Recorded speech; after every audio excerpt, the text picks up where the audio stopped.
नमस्कार दोस्तों, मेरा नाम है विमल सिंह। बालाजी स्टडी अड्डा में आपका स्वागत है। डीएलएड थर्ड सेमेस्टर अप्रैल 2022 पेपर, जो कि आपका कल पेपर प्रस्तावित है, उसके लिए शैक्षिक मूल्यांकन, क्रियात्मक शोध और नवाचार जो हमारा सब्जेक्ट है, पहला पेपर है, उसका आज हम महामैराथन क्लास जो है वो कराएंगे। आज तारीख है आपकी 27 अप्रैल 2022 और कल आपकी परीक्षाएं स्टार्ट हो रही है 28 अप्रैल 2022 से। इससे पहले हम साइंस और सोशल साइंस का दोबारा यानी कि फिर से जो है आपको एक वीडियो में पूरा कोर्स ऑलरेडी करा चुके हैं। तो पिछला वाला वीडियो यानी कि सोशल साइंस वाली क्लास यदि आपने नहीं देखी हो, साइड माई बटन पिछला वाला वीडियो आपको मिल जाएगा। पेपर को स्टार्ट करने से पहले, उसका रिवीजन स्टार्ट करने से पहले आपको सभी पेपर के लिए ढेर सारी शुभकामनाएं। अच्छे से अच्छा पेपर करिएगा। जो टिप्स एंड ट्रिक्स है वो हम पहले आपको बता चुके हैं। एक लिंक हमने शेयर की थी, टेलीग्राम पर भी भेजी थी, उसको देख लीजिएगा कि पेपर देने जाने से पहले किन किन बातों का विशेष ध्यान रखें। उसमें सारी चीजें हमने जो है वो बताई हैं। तो सभी को पेपर के लिए बेस्ट विशेष। जो पूरा हम यहाँ पर कोर्स कराएंगे आज शैक्षिक मूल्यांकन का, इसको 6 पार्ट में जो है वो कराएंगे। 6 पार्ट में कराने का मेन उद्देश्य एक ये है कि हमने पूरा जो कोर्स है आपका सिलेबस, इसको पहले 6 पार्ट में कराया है, तो उसी के अकॉर्डिंग ही 6 पार्ट में करा देंगे। दूसरा एक उद्देश्य ये भी है कि जो सारी चीजें हम यहाँ पर कराएंगे उससे आपको ये भी पता चलता रहेगा कि वीडियो में कितना हिस्सा खत्म हो गया है। 3 पार्ट तक देख लिया मतलब आधा वीडियो आपका समाप्त हो चुका है, और इससे आपको वीडियो की लेंथ का भी अंदाजा लगता रहेगा। साथ ही साथ परीक्षा तिथि की बात करें तो शैक्षिक मूल्यांकन, क्रियात्मक शोध और नवाचार 28 अप्रैल 2022 10 से 12 बजे आपका जो परीक्षा है वो प्रस्तावित है। तो चलिए स्टार्ट करते हैं वीडियो को पार्ट नंबर 1 से, और इसी में ही ऐसे पार्ट 2, पार्ट 3 ऐसे क्रम से जो है वो आपके आते जाएंगे, और लास्ट में सबसे एक क्वेश्चन हम आपसे भी पूछेंगे। तो चलिए स्टार्ट करते हैं। को जानते हैं तो मापन जो है वो किन्हीं स्वीकृत जो नियम है उनके अनुसार वस्तुओं को अंक जो है वो प्रदान करने की प्रक्रिया जो है वो होती है। ये जो है वो एस स्टीवेंस जो है इनकी जो है वो डेफिनेशन है। देखिए, मापन मूल्यांकन लगभग प्रश्न आपका अति लघु लघु सभी में जो है आता जरूर है, तो आपको लगभग 2 से 3 तक डेफिनेशन जो है अवश्य इसकी आनी चाहिए, ताकि अलग अलग प्रश्नों में जो है आप इसे लिख सकें। तो ये जो है काफ़ी अच्छी डेफिनेशन है। एक्सप्लेनेशन में यदि आपको इसको समझना है, डिटेल में समझना है, तो आप कंप्लीट प्लेलिस्ट जो है वो शैक्षिक मूल्यांकन वाली में जाकर देख सकते हैं। वहाँ पर मापन मूल्यांकन सारी चीज़ें मैं ऑलरेडी जो है वो डिटेल में पढ़ा चुका हूँ। दूसरी डेफिनेशन है मैरिसन की। इन्होंने क्या कहा था कि मापन जो है वो मूल रूप से एक भाग के रूप में उस प्रक्रिया से संबंधित है जिसके द्वारा जो शिक्षक है वो छात्र की किसी विशेषता को संख्यात्मक रूप जो है वो प्रदान करता है। तो ये जो है वो मैरिसन जो है उनकी डेफिनेशन थी। एस स्टीवेंस जो है इनकी इंपॉर्टेंट डेफिनेशन है, काफ़ी बार पूछी जाती है, तो इसको अवश्य याद कर लीजिएगा। बात करते हैं अब मूल्यांकन के बारे में। तो मूल्यांकन की संकल्पना की बात करें तो मूल्यांकन शिक्षा के क्षेत्र में चलने वाली एक सतत प्रक्रिया है। लगातार आप देखते हैं जो दैनिक जीवन है उसमें भी हम मूल्यांकन जो है किसी ना किसी चीज़ का करते हैं। तो जो पूर्व निर्धारित उद्देश्य हैं उनकी प्राप्ति की सीमा को ज्ञात करके उसके संबंध में उचित या अनुचित का निर्णय लेने में भी सहायता प्रदान करती है। जैसे आपने कोई एग्जाम दिया, टेस्ट दिया, उसका रिजल्ट आया, उससे आपने क्या किया कि आपने देखा आपने किस उद्देश्य तक जो है अपने जो लक्ष्य है उसको प्राप्त किया है, और उसके आधार पर आगे आप उचित या अनुचित जो है उसका निर्णय जो है वो लेते हैं इस मूल्यांकन के आधार पर।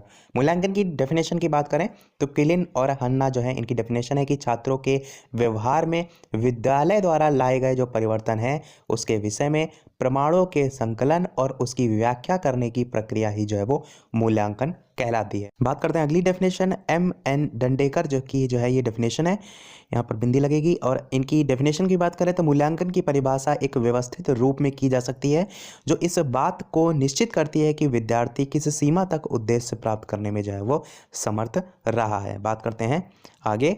अब बात करते हैं मापन के तत्व अथवा अंग जो है वो कितने होते हैं।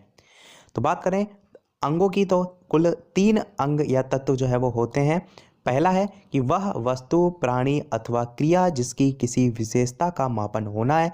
सबसे पहले तो हम ये देखते हैं। दूसरे की बात करें तो विशेषता को मापने के उपकरण अथवा विधियां जिसके द्वारा हम जो विशेषता का मापन करेंगे वो, या सिंपल सी भाषा में हम ये कह सकते हैं पहले में कि जिसका मापन करना है वो आ जाएगा, दूसरे में जिससे मापन करना है वो आ जाएगा, और तीसरे वाले में मापनकर्ता यानी कि जो मापन करेगा। तो ये जो है वो 3 प्रमुख अंग होते हैं। तीसरा हो जाएगा वह व्यक्ति जो मापन करता है अर्थात मापनकर्ता। ये जो है वो कर्ता हो जाएगा। ये फॉन्ट के चक्कर में जो है इसमें साथ में ही जो है वो लिख गया है, तो कर्ता जो है वो हो जाएगा। तो आपने समझा, पहला कि जिसका मापन करना है, दूसरा जिससे मापन करना है यानी उपकरण या विधियां, और तीसरा मापन करता यानी कि मापन करने वाला। तो ये सभी जो है वो मापन के अंग या तत्व होते हैं। बात करते हैं अगले प्रश्न की कि मापन जो है उसके प्रकार बताइए। तो बीटीसी 2018 में ये जो है वो प्रश्न पूछा गया था। तो 3 प्रकार होते हैं। पहला होता है निरपेक्ष मापन, दूसरा होता है आपका सामान्यीकृत मापन, और तीसरा होता है आपका इप्सेप्टिव मापन। तो इन तीनों के बारे में ही हम अलग से डिटेल में जो है वो जानेंगे। तो सबसे पहला है कि निरपेक्ष मापन जो है वो कहते किसे हैं। तो निरपेक्ष मापन की बात करें तो वह है जिसमें परम शून्य, जिसे हम एब्सोल्यूट जीरो कहते हैं, उसकी स्थिति जो है वो संभव होती है। शून्य से अधिक होने पर धनात्मक, शून्य से कम होने पर ऋणात्मक जो है वो मापन होता है, जैसा आप सभी जानते हैं। इसी चीज़ को एग्जाम्पल से समझते हैं।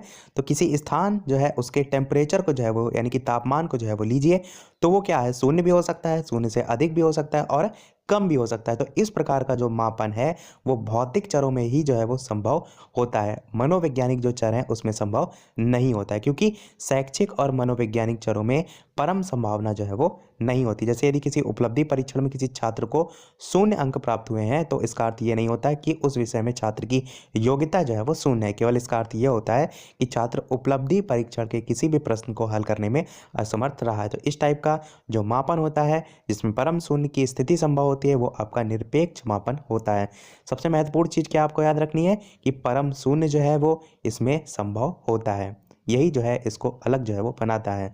सामान्यीकृत मापन की बात करते हैं। अगला प्रश्न है, इससे क्या तात्पर्य है। तो सामान्यीकृत मापन वह मापन है जिसमें प्राप्तांक एक दूसरे से प्रभावित नहीं होते हैं। इसकी दूसरी पहचान यह है कि इसमें परम शून्य जो है उसकी जो संभावना है वो जो है वो नहीं होती। तो मैंने आपसे कहा कि यही मेन डिफरेंस है। निरपेक्ष मापन में हमने देखा कि परम शून्य की स्थिति संभव होती है, सामान्यीकृत मापन में हमने देखा कि परम शून्य की संभावना इसमें नहीं होती है। एग्जाम्पल देखते हैं। जैसे यदि किसी विषय के उपलब्धि परीक्षण में कोई छात्र 0 अंक प्राप्त करता है, जो मैंने निरपेक्ष मापन के लास्ट में बताया था वही चीज़ यहाँ पर लिखी हुई है। इसका अर्थ ये नहीं होता है कि इस विषय में उस छात्र की योग्यता जो है वो 0 है। इसका अर्थ ये होगा कि किसी भी प्रश्न को हल करने में वो छात्र असफल रहा है। समाजशास्त्रीय अध्ययन, मनोविज्ञान और शिक्षा के क्षेत्र में प्रयोग किए जाने वाले परीक्षणों से प्राप्त प्राप्तांक प्रायः सामान्यीकृत माप के ही होते हैं। तो यहाँ से आप इनकी विशेषताओं को भी जो है वो समझ सकते हैं कि कहाँ कहाँ जो है सामान्यीकृत माप जो है वो होते हैं। बढ़ते हैं तीसरे और लास्ट हमारा मापन का प्रकार, इप्सेप्टिव मापन जो है उसका नामकरण किसने किया। सबसे पहले तो ये, और इस विधि का परिचय भी दीजिए।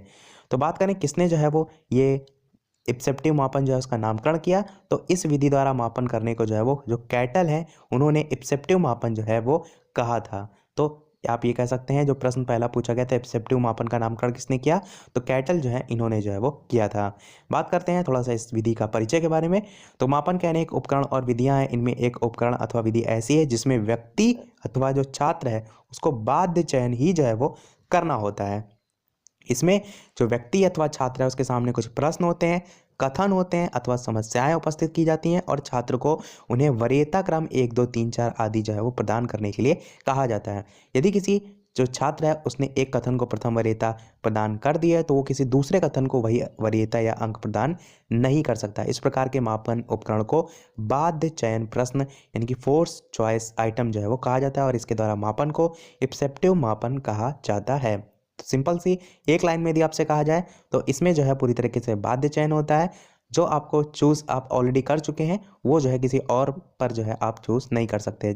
और इस प्रकार के मापन में सभी छात्रों को 1 2 3 4 आदि अंक ही जो है वो प्रदान किए जाते हैं। बढ़ते हैं चलिए अगले प्रश्न की तरफ। इसके अलावा वीडियो पसंद आ रहा हो तो वीडियो को ज़्यादा से ज़्यादा लाइक अवश्य कर दीजिएगा, ताकि मैं आपके लिए और ऐसे ही अच्छे से अच्छे वीडियो जो है वो लाता रहूँ। इसके अलावा अन्य लोगों के साथ थर्ड सेमेस्टर के जो है उनसे शेयर भी कीजिए, ताकि ज़्यादा से ज़्यादा लोग जुड़ सकें। बढ़ते हैं अपने प्रश्न की तरफ कि शैक्षिक मूल्यांकन की त्रिमुखी प्रक्रिया को बताइए। तो सबसे पहले तो यही पूछ लिया जाता है काफ़ी बार कि जो त्रिमुखी प्रक्रिया वो किसने दी थी, तो जॉन डीवी ने जो है वो दी थी। इनके अनुसार जो शैक्षिक मूल्यांकन है वो एक त्रिमुखी प्रक्रिया जो है वो होती है।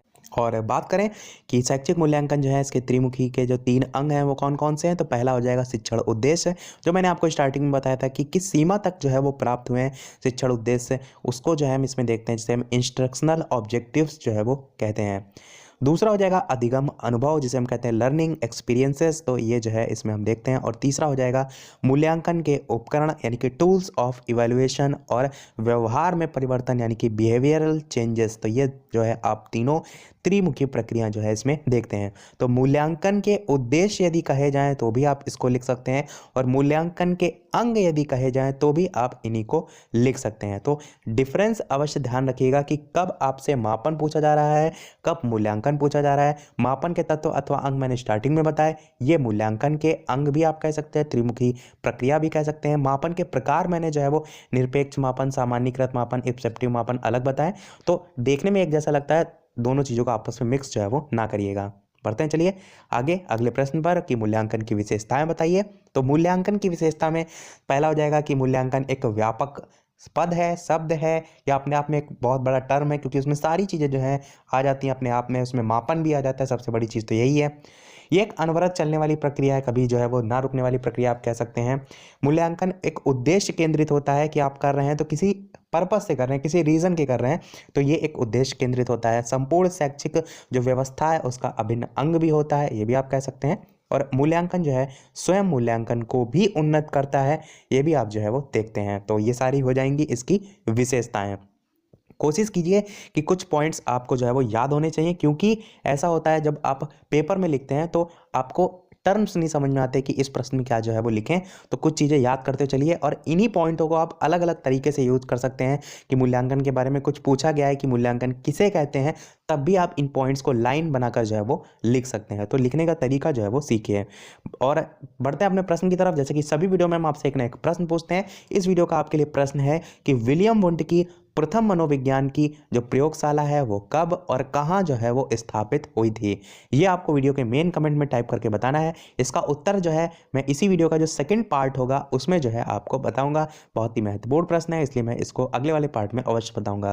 तब तक आप वीडियो के मेन कमेंट में टाइप करके अवश्य बताइएगा। बढ़ते हैं अगले प्रश्न की तरफ कि मापन और मूल्यांकन के महत्व और उपयोगिता पर प्रकाश डालिए। अभी हमने देखा था मूल्यांकन की विशेषताएं, अब मापन और मूल्यांकन दोनों को संयुक्त रूप से महत्व और उपयोगिता पर जो है वो पूछा गया है।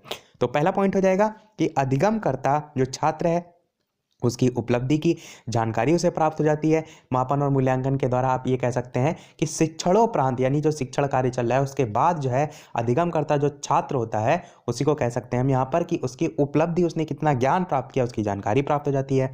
छात्र के जो विभिन्न विषय हैं उसकी कमजोरी भी जो है उसे मालूम होती है कि किस जो है उस फील्ड में जो है वो कमजोर है, और उसी के आधार पर जो शिक्षक है वो उपचारात्मक शिक्षण, जिसे हम रेमिडियल टीचिंग कहते हैं, उसकी व्यवस्था भी जो है वो करता है। अगला है शिक्षण विधियों तथा शिक्षण जो योजना है उसकी उपयोगिता की जानकारी भी प्राप्त होती है मापन और मूल्यांकन के द्वारा। और उसी जानकारी के आधार पर आप कह सकते हैं जो टीचर होता है वो उपयुक्त जो शिक्षण विधि है जिसे हम टीचिंग टेक्निक कहते हैं उसका जो है वो यूज़ करता है कि किस छात्र के हिसाब से कौन सी टेक्निक जो है वो यूज़ की जाए, और यदि उसमें कमी आ रही है तो उसमें वांछित परिवर्तन भी करता है, परिमार्जन भी करता है, ताकि जो है और अपनी जो टीचिंग है उसको इफेक्टिव बना सके।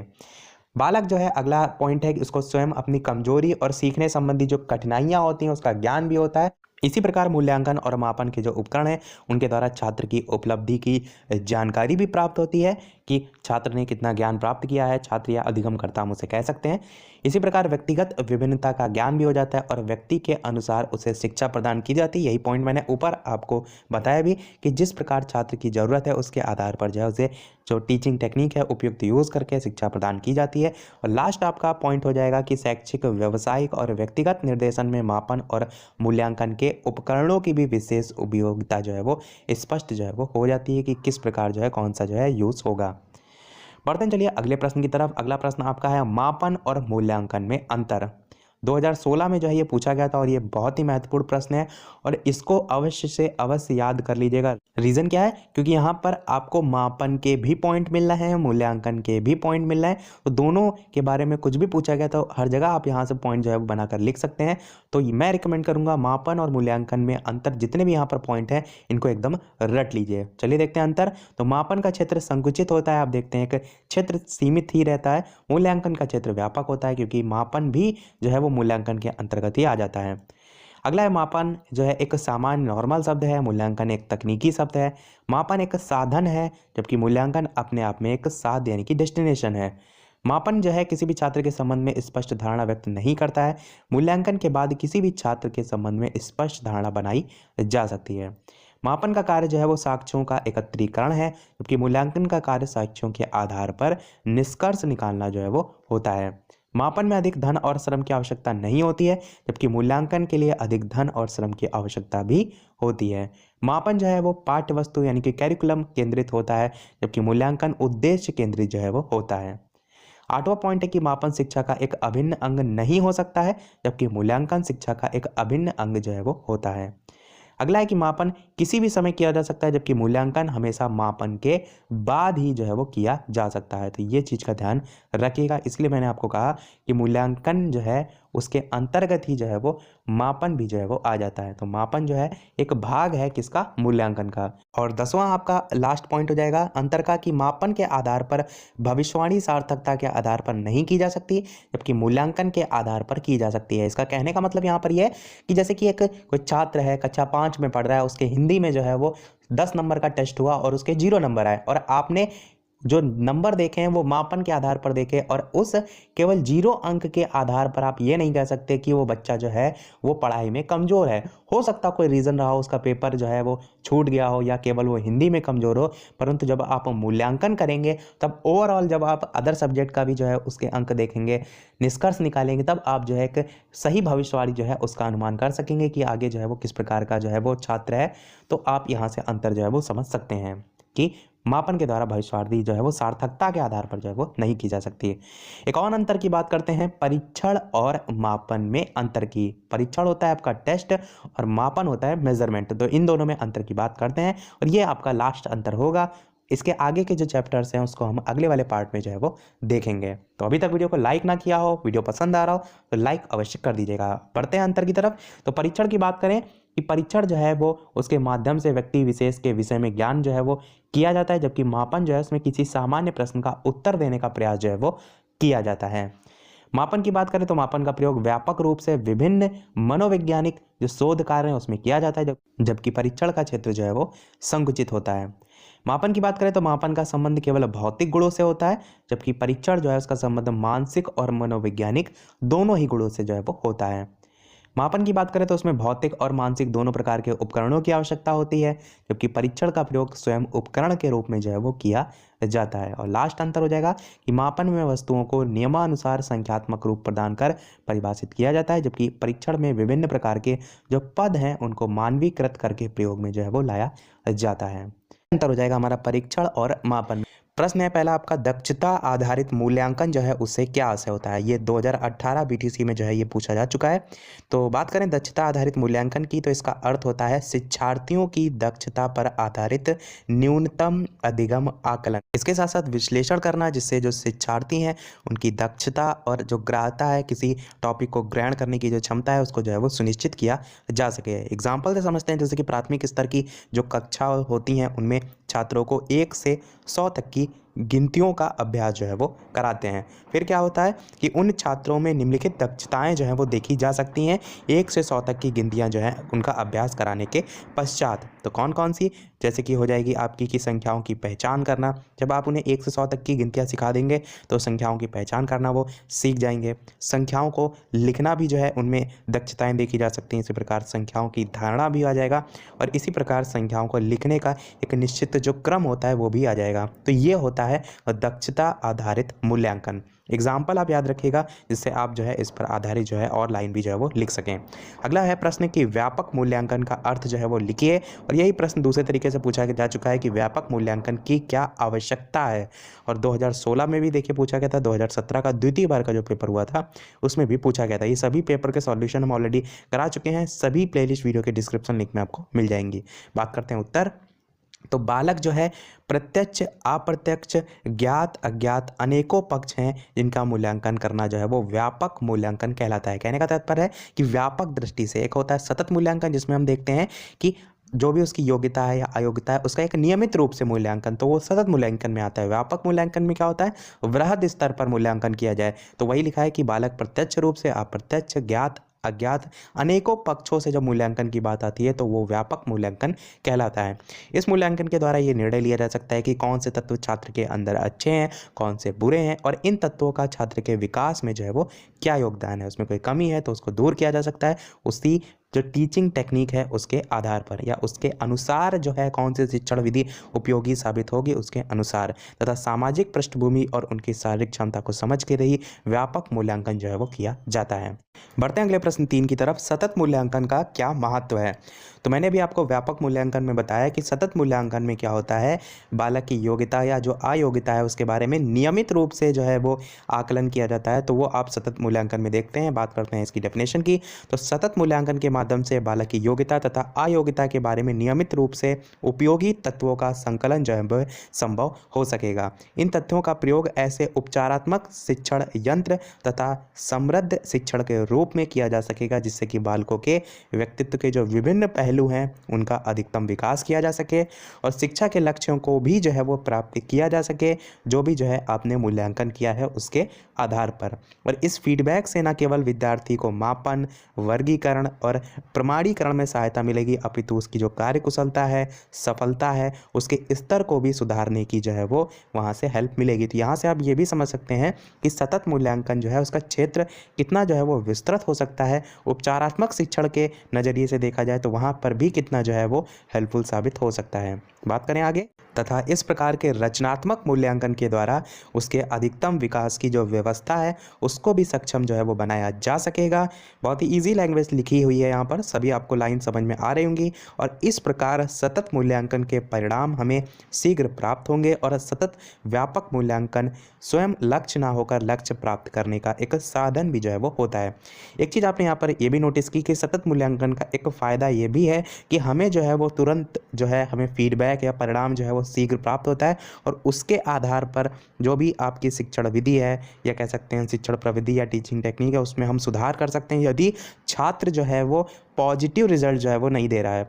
मूल्यांकन का मेन उद्देश्य क्या होता है कि छात्र जो है उसकी कमियों को पहचानना, दूर करना और उसमें सुधार लाना, छात्र में सुधार लाना। तो आप ये कह सकते हैं कि सतत मूल्यांकन का एक ये भी जो है वो फ़ायदा हो सकता है। जैसे कि आप देखते हैं कि टेस्ट जो है वो मंथली वाले एक लगातार होते हैं, उसमें क्या होता है कि मेन फाइनल एग्ज़ाम तक जो है आपको प्रिपेयर किया जा सके। आपको बार बार टेस्ट से गुजरना पड़ता है जिससे कि आप देखते हैं आपका इस पोर्शन में कमी रह गई है, तो उस आधार पर आप पढ़ाई करते हैं, उस आधार पर टीचर जो है उस पोर्शन पर मेहनत करता है और आप में जो है वो सुधार लाता है। बात करें आगे तो विद्यार्थी परीक्षा के भय से मुक्त हो सकेंगे। की सबसे बड़ी विशेषता आप ये समझ सकते हैं यहाँ से कि जब मंथली बार बार पेपर हो रहे होते हैं तो बच्चे का थोड़ा थोड़ा तैयार होता रहता है, जो भी कोर्स है कंप्लीट जो है उस पर बोझ नहीं पड़ता है। अचानक से आप देखते हैं जो हाफ ईयरली एग्जामिनेशन या ईयरली जो एग्जामिनेशन हुए तो अचानक से उस पर बोझ नहीं पड़ता क्योंकि थोड़ा थोड़ा टेस्ट के माध्यम से जो है उसका प्रिपेयर होता जाता है। तो कह सकते हैं परीक्षा का भय जो है वो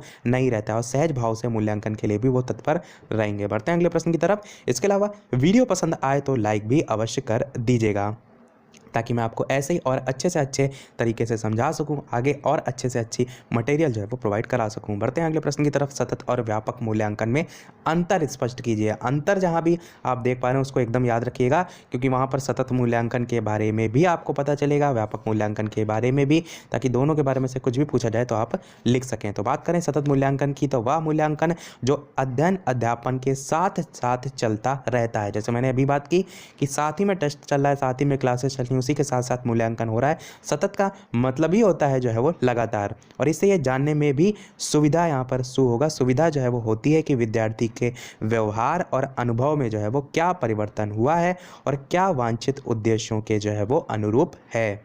बात करें व्यापक मूल्यांकन की, सतत मूल्यांकन को हमने समझा। व्यापक मूल्यांकन में होता है कि विद्यार्थी के व्यक्तित्व के सभी पक्षों, संज्ञानात्मक जो कि ज्ञान पर आधारित है, उसके बोध पर आधारित है, भावात्मक, कौशलात्मक, व्यवहारात्मक को शामिल किया जाता है। तो सभी पक्षों को शामिल किया जाता है। व्यापक का अर्थ ही है व्यापक रूप से जो है वो मूल्यांकन किया जाए। उपर्युक्त से स्पष्ट है कि सतत मूल्यांकन अध्ययन अध्यापन के साथ निरंतर चलने वाली प्रक्रिया है, जबकि व्यापक मूल्यांकन विद्यार्थी के विकास के सभी पक्षों के या समग्र मूल्यांकन की जो है वो प्रक्रिया है। तो स्पष्ट हो रहा है यहाँ से आपको यहाँ पर अंतर जो इसमें पूछा गया था। बढ़ते हैं अगले प्रश्न 5 की तरफ कि सतत मूल्यांकन में परियोजना या प्रोजेक्ट कार्य को स्पष्ट कीजिए। ये भी प्रश्न आपका 2017 में बीटीसी का पूछा गया था। तो बात करते हैं क्या होता है सतत मूल्यांकन में परियोजना या प्रोजेक्ट कार्य। तो ये किसी उद्देश्यपूर्ण कार्य जो है उसको निर्धारित समय सीमा के अंतर्गत संपादित किए जाने वाले गतिविधि या क्रियाकलाप जो है वो होते हैं। तो यहाँ पर आपने दो चीज़ें नोटिस की। सबसे पहला कि एक निर्धारित समय सीमा, जब यहाँ पर कोई प्रोजेक्ट आपको, आप दूसरे नज़रिए से भी इसको समझ सकते हैं कि आपको कोई प्रोजेक्ट वर्क दिया जाता है तो एक निर्धारित समय सीमा में आपको जो है वो काम जो है वो पूरा करके देना होता है, और उसके साथ साथ जो प्रोजेक्ट है वो अपने आप में एक गतिविधि या क्रियाकलाप जो है वो होता है। तो उसे जोड़ के जो है आप इसे समझ सकते हैं, याद रख सकते हैं। आगे बात करें तो इन परियोजना से श्रम करने, संग्रह करने और आंकड़ों का, यहाँ पर थोड़ा सा मिसप्रिंट हो गया है, आंकड़ों का जो है वो विश्लेषीकरण या विश्लेषण करना जो है, इन सभी जो शक्तियाँ हैं उनको उभारा जा सकता है, उनको मापा जा सकता है।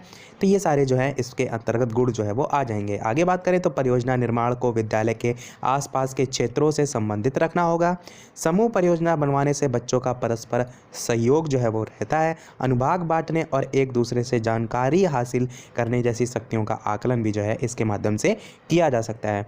और प्रजातांत्रिक मूल्यों की स्थापना भी सक्रिय रूप से जो है हम कर सकते हैं। सभी प्रश्नों में एक चीज का विशेष ध्यान रखिएगा, वो है की पॉइंट। की पॉइंट कहने का मतलब क्या है कि यदि यहाँ पर आपसे पूछा गया सतत मूल्यांकन में परियोजना या प्रोजेक्ट कार्य, तो आपको एक लाइन में पता होना चाहिए कि ये होता क्या है। बाकी आप अपने अनुसार पेपर में अपने मन से बनाकर अपनी लैंग्वेज में जो है उसे समझ लिया आपने तो लिख सकते हैं। तो की यहाँ पर जो पॉइंट है वो यहाँ पर पहली ही लाइन है, केवल और केवल इसको आप अवश्य ध्यान रखिएगा कि ये किसी उद्देश्यपूर्ण कार्य को निर्धारित समय सीमा के अंतर्गत संपादित किए जाने वाली गतिविधि या क्रियाकलाप जो है वो है। बाकी इससे संबंधित आप अपने अनुसार जो है वो अपनी लैंग्वेज में जो है वो लिख सकते हैं। अगला प्रश्न 6 है मूल्यांकन में ग्रेडिंग सिस्टम को समझाइए। तो ग्रेडिंग सिस्टम आप सभी जानते होंगे किस प्रकार हम इसे थ्योरी में जो है वो लिखेंगे, उसको समझते हैं। तो मूल्यांकन में ग्रेडिंग सिस्टम से आशय है अंकों के स्थान पर ग्रेड प्रदान करना, और ग्रेड जो है वो अंक भी हो सकते हैं या अक्षर भी हो सकते हैं।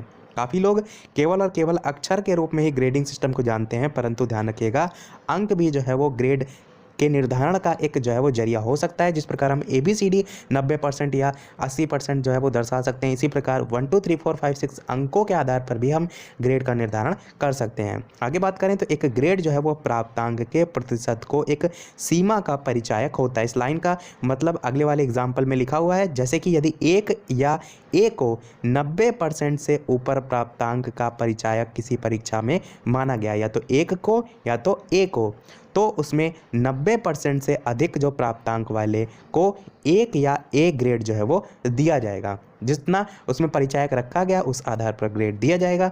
जहां अध्ययन के कई विषय या क्रियाएं हैं, जहां प्रत्येक विषय और क्रिया में निर्धारित जो ग्रेड है उसकी प्रतिशत सीमा के अनुसार जो है वो ग्रेड दिया जाएगा, और आवश्यकता अनुसार प्राप्तांकों के समग्र योग को भी जो है वो ग्रेड व्यक्त कर सकते हैं।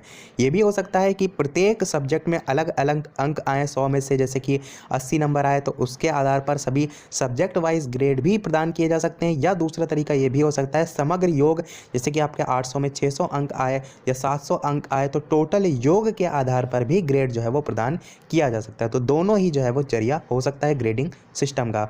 अब बात करें ग्रेडिंग सिस्टम जो है वो लाया क्यों गया है, तो रीज़न ये होता है कि कंपैरिजन जो है आप देखते हैं शो किया जाता है छात्रों में कि उसके 90% है, उसके 80% है, तो छात्रों में हीन भावना जो है उसका विकास ना हो, तो इसलिए ग्रेडिंग सिस्टम जो है वो लाया जाता है। आप देखते हैं कि 90% से सभी ऊपर वाले ही ए ग्रेड में आ रहे हैं, तो 95% हो, 98% हो, तो सभी ए ग्रेड में आ रहे हैं। तो इस प्रकार जो कंपैरिजन है या हीन भावना जो उत्पन्न होने की संभावना है वो जो है वो कहीं ना कहीं ना बनी रहे। और भी आप इसी प्रकार से जो है यदि इसके फ़ायदे पूछे जाएं या क्यों लाया गया ये पूछा जाए तो आप लिख सकते हैं। बात करते हैं जो पार्ट नंबर 1 में हमने एक प्रश्न पूछा था उसके उत्तर की। तो प्रश्न हमने पूछा था पिछले वीडियो में कि मनोविज्ञान के जो क्षेत्र में जो पहली प्रयोगशाला है या मनोविज्ञान की पहली प्रयोगशाला की जो स्थापना है वो किसने की थी और कब की थी। तो वो उत्तर है कि मनोविज्ञान के क्षेत्र में मापन का प्रारंभ विलियम वुंट के द्वारा 1879 में जर्मनी के नगर लिप्जिंग में जो है वो मनोविज्ञान की प्रथम प्रयोगशाला की स्थापना के परिणाम स्वरूप हुआ था। तो मनोविज्ञान की प्रथम प्रयोगशाला 1879 में जर्मनी के लिप्जिंग शहर में जो है वो खोली गई थी। ध्यान रखिएगा, ये आपका काफ़ी बार जो यूपी टेट है, सुपर टेट है, इस लेवल पर पूछा जाता है, बीटीसी के लेवल पर भी हो सकता हो पूछ लिया जाए।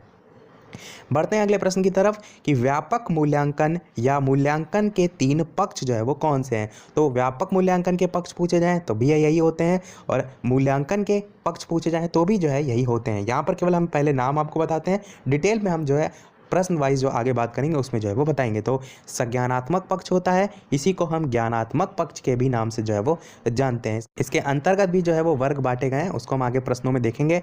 दूसरा हो जाएगा आपका भावात्मक पक्ष, और भावात्मक जो पक्ष है उसको भी अलग अलग डिवीजन किया गया है, उसको भी हम आगे देखेंगे। और तीसरा हो जाएगा कौशलात्मक पक्ष, जिसे हम मनोक्रियात्मक पक्ष के नाम से भी जानते हैं। जो मनोक्रियात्मक पक्ष या कौशलात्मक पक्ष है ये जो है सिम्पसन और क्विलर जो है उन्होंने इसको जो है वो वर्गीकृत जो है वो किया था। और जो संज्ञानात्मक पक्ष आप देख पा रहे हैं ये जो है वो ब्लूम जो है, ब्लूम टैक्सोनॉमी आपने ज़रूर सुनी होगी। तो ब्लूम और उनके सहयोगियों ने जो है ज्ञानात्मक जो पक्ष है या ज्ञानात्मक या संज्ञानात्मक जो पक्ष है उसको जो है वो विकसित किया था। भावात्मक पक्ष की बात करें तो क्रॉथवेल, ब्लूम तथा मासिया, ये 3 लोगों का नाम देखने को मिलता है भावात्मक पक्ष के वर्गीकरण में। क्रॉथवेल, ब्लूम तथा मासिया, इन सभी को ट्रिक से याद करना है मैं ऑलरेडी बता चुका हूँ। जो प्लेलिस्ट आपको है शैक्षिक मूल्यांकन वाली उसमें टॉपिक वाइज वीडियो मिल जाएंगे, वहाँ से जो है आप ये टॉपिक देख सकते हैं। बढ़ते हैं अगले प्रश्न की तरफ। सतत मूल्यांकन की विधियों के नाम जो है वो लिखिए। तो सतत मूल्यांकन किस किस आधार पर किया जा सकता है। तो एक होता है सत्र परीक्षा के आधार पर, इकाई परीक्षण के आधार पर किया जा सकता है, मासिक परीक्षाओं के आधार पर किया जा सकता है, या सेमेस्टर जो परीक्षा या सेमेस्टर जो पद्धति है उसके आधार पर जो है वो किया जा सकता है। तो सभी प्रश्नों में थोड़ा बहुत ही अंतर है, इस चीज़ का ध्यान रखिएगा कि कब कहाँ पक्ष पूछ रहा है, कहाँ पर विधियाँ पूछी जा रही हैं, ताकि आप कंफ्यूज जो है वो ना हो। बढ़ते हैं अगले प्रश्न की तरफ कि सतत मूल्यांकन और व्यापक मूल्यांकन किसके द्वारा जो है वो शुरू किया गया था। बीटीसी 2018 में प्रश्न जो है ये पूछा जा चुका है। तो केंद्रीय माध्यमिक शिक्षा बोर्ड यानी कि सीबीएसई द्वारा जो है इसे शुरू किया गया था, सतत मूल्यांकन और व्यापक मूल्यांकन के आधार पर। तो पहला प्रश्न है आपका कि मूल्यांकन के प्रमुख पक्ष जो है वो कौन कौन से हैं। एक शिक्षक को मूल्यांकन के जो विभिन्न पक्ष हैं उनका ज्ञान होने से क्या लाभ जो है वो है। और इसी को दूसरे तरीके से भी पूछा जाता है कि मूल्यांकन के प्रमुख पक्ष कौन कौन से हैं, संक्षेप में जो है वो बताइए। तो मैंने पिछले वाले वीडियो में एक अति लघु टाइप का प्रश्न था, वहाँ पर नाम बता दिए थे आपको, संज्ञानात्मक पक्ष, भावात्मक पक्ष और कौशलात्मक पक्ष। आज हम उसको डिटेल में जो है वो जानेंगे। तो पहला होता है आपका संज्ञानात्मक पक्ष। संज्ञानात्मक पक्ष की बात करें तो शैक्षिक उद्देश्यों का वर्गीकरण करने हेतु जो ब्लूम हैं तथा उनके जो सहयोगी हैं उन्होंने ज्ञानात्मक क्षेत्र के उद्देश्यों को जटिलता के क्रम के आधार पर जो है वो विकसित किया था। और इसके अंतर्गत भी जो डिवीजन किया गया है, वर्गों में जो बांटा गया है, वो हम आगे आने वाले क्वेश्चन में जो है वो देखेंगे। अभी नाम ध्यान रखिएगा कि मूल्यांकन के यदि आपसे पक्ष पूछे जाएं तो ध्यान रखिएगा कुल 3 पक्ष होते हैं, जिसमें संज्ञानात्मक, भावात्मक और कौशलात्मक है। संज्ञानात्मक जो है वो ब्लूम तथा उनके सहयोगियों ने जो है वो दिया था। बात करते हैं दूसरे की। दूसरा है आपका भावात्मक पक्ष। इसकी बात करें तो भावात्मक पक्ष का वर्गीकरण क्रॉथवेल, ब्लूम तथा मासिया, इन्होंने जो है वो 1964 में जो है वो किया था। इन सभी को याद करने की ट्रिक हम हालांकि पहले बता चुके हैं, तो यहाँ पर हम रिवीजन करा रहे थे, एक बार और बता देते हैं। एक आपको वर्ड याद रखना है ब्लू मार्बल। अच्छा, आप देखते हैं कि किसी के घर में मार्बल लगाए, पत्थर लगाए, तो वैसे ही उसके भाव बढ़ जाते हैं। उसके घर आप जाएंगे तो वैसे ही उसके भाव बढ़ जाते हैं। यही आपकी जो है वो ट्रिक है। तो ट्रिक क्या है आपकी? आपको केवल और केवल ध्यान रखना है ब्लू मार्बल। अब ब्लू मार्बल जिसके यहाँ लगा होता है उसके क्या बढ़ जाते हैं? भाव। तो भावात्मक पक्ष से रिलेटेड है ये ब्लू मार्बल। यहाँ से आप जोड़ कर याद रख सकते हैं। हम नाम कैसे याद रखेंगे? तो ब्लू से हो जाएगा आपका ब्लूम, जो कि आप यहाँ पर नाम देख रहे हैं। उसके अलावा जो मार्बल का जो माँ आप देख रहे हैं, इससे हो जाएगा मासिया, जो आप यहाँ पर नाम देख रहे हैं। और मार्बल में जो वेल नाम देख रहे हैं, आखिरी में मार्बल आ रहा है, तो वेल से आप लास्ट का यहाँ पर क्रॉथवेल जो है वो क्लिक कर लेंगे। तो ये तीन जो है वो भावात्मक पक्ष से संबंधित है। इन्होंने जो है 1964 में जो है इसका वर्गीकरण किया था। आप ब्लू मार्बल से याद रख सकते हैं। बात करते हैं आगे। इसके अलावा वीडियो पसंद आए, ट्रिक पसंद आए तो लाइक और शेयर अवश्य करते रहिएगा। आगे है कि इसमें वे शैक्षिक उद्देश्य निहित होते हैं जिनका संबंध बालक की रुचि, अभिरुचि तथा जो संवेग हैं उनसे जो है वो होता है। ब्लूम का कहना था कि शैक्षिक उद्देश्यों के वर्गीकरण में जो भावात्मक पक्ष है उसका बहुत अधिक महत्व जो है वो होता है। तो ये हो गया हमारा भावात्मक पक्ष। भावात्मक पक्ष के बात करते हैं। तीसरा हमारा कौशलात्मक पक्ष। तीसरा आपका कौशलात्मक पक्ष को ही जो है वो मनोक्रियात्मक पक्ष के नाम से भी जाना जाता है। पहले जो पार्ट हम बता चुके हैं उसमें हमने ये बताया भी था। और संज्ञानात्मक जो पक्ष है इसे जो है वो ज्ञानात्मक पक्ष के नाम से भी जाना जाता है। हो सकता है आपसे ज्ञानात्मक पक्ष पूछ लिया जाए तो आप कन्फ्यूज़न जो है वो ना होइएगा। बात करते हैं कौशलात्मक पक्ष की। तो कौशलात्मक पक्ष जो है इस क्षेत्र की जो टैक्सोनॉमी है उसमें शारीरिक और क्रियात्मक कौशलों पर जो है वो बल दिया गया है। और इस क्षेत्र की टैक्सोनॉमी अभी ज़्यादा जो है वो विकसित नहीं हुई है। सिम्पसन और क्विलर जो हैं इन्होंने 1960 और 1970 में जो है इस पक्ष को वर्गीकृत करने का प्रयत्न जो है वो किया था। तो नाम आपको ये ध्यान रखना है कि किसने किसने किया था? सिम्पसन और क्विलर ने। इसको भी याद करने की ट्रिक बता देते हैं। हालांकि पहले हम बता चुके हैं टॉपिक वाइज वीडियो में, पर यहाँ पर हम फिर से रिपीट कर देते हैं। कौशल से संबंधित है तो कौशल पर आधारित जो है, सिंपल सी भाषा में आपसे यदि कोई क्वेश्चन पूछे कि किसी छात्र में कोई कौशल है कि नहीं, बस यही आपकी जो है वो ट्रिक है। तो सिंपल से आप क्या याद रखेंगे? सिम्पसन। देखिए सिंपल में सिंप स्टार्टिंग का जो है आपका मिल रहा है। और सिंपल सी भाषा में कोई आपसे क्वेश्चन पूछे, क्वेश्चन में देखिए क्वी स्टार्टिंग का आ रहा है तो उससे क्विलर जो है वो याद रख सकते हैं। तो सिंपल सी भाषा में यदि आपसे कोई क्वेश्चन जो है वो पूछे कि छात्र में कौशल है कि नहीं, तो आप बता सकते हैं। तो कौशल से कौशलात्मक पक्ष जो है वो याद रख सकते हैं। यदि आप डायरेक्ट याद रख सकते हैं तो आप डायरेक्ट भी याद रख सकते हैं, परंतु ट्रिक से जोड़ने में चीज़ें जो है आप भूलते नहीं हैं। आगे बात करें तो मनोक्रियात्मक उद्देश्यों के अंतर्गत वे समस्त शैक्षिक उद्देश्य निहित होते हैं जिसका संबंध बालक के जो क्रियात्मक कौशल हैं उनसे जो है वो होता है। बढ़ते हैं चलिए अगले प्रश्न की तरफ। अगला प्रश्न है कि संज्ञानात्मक पक्ष की जो क्रियाएं हैं उनको कितने भागों में बांटा गया है। तो मैंने जो अभी फर्स्ट पॉइंट देखा था मैं आपको फिर से दिखा देता हूं। संज्ञानात्मक पक्ष, अब इसके अंतर्गत कितने वर्गों में विभाजित किया गया है ये जो है वो पूछा गया है। संज्ञानात्मक या कह सकते हैं ज्ञानात्मक। ये BTC 2018 में जो है प्रश्न पूछा जा चुका है। और प्रश्न क्या पूछा गया था कि शिक्षण प्रक्रिया की दृष्टि से ज्ञानात्मक पक्ष के स्तर जो हैं वो कौन कौन से हैं ये आपको बताना था। बात करते हैं स्तर के, तो टोटल 6 स्तर होते हैं। ये आपको एकदम रटे होने चाहिए। ज्ञान, बोध, प्रयोग, विश्लेषण, संश्लेषण और मूल्यांकन। तो ये 6 जो है वो वर्गों में जो है वो विभाजित किया गया है ज्ञानात्मक पक्ष को।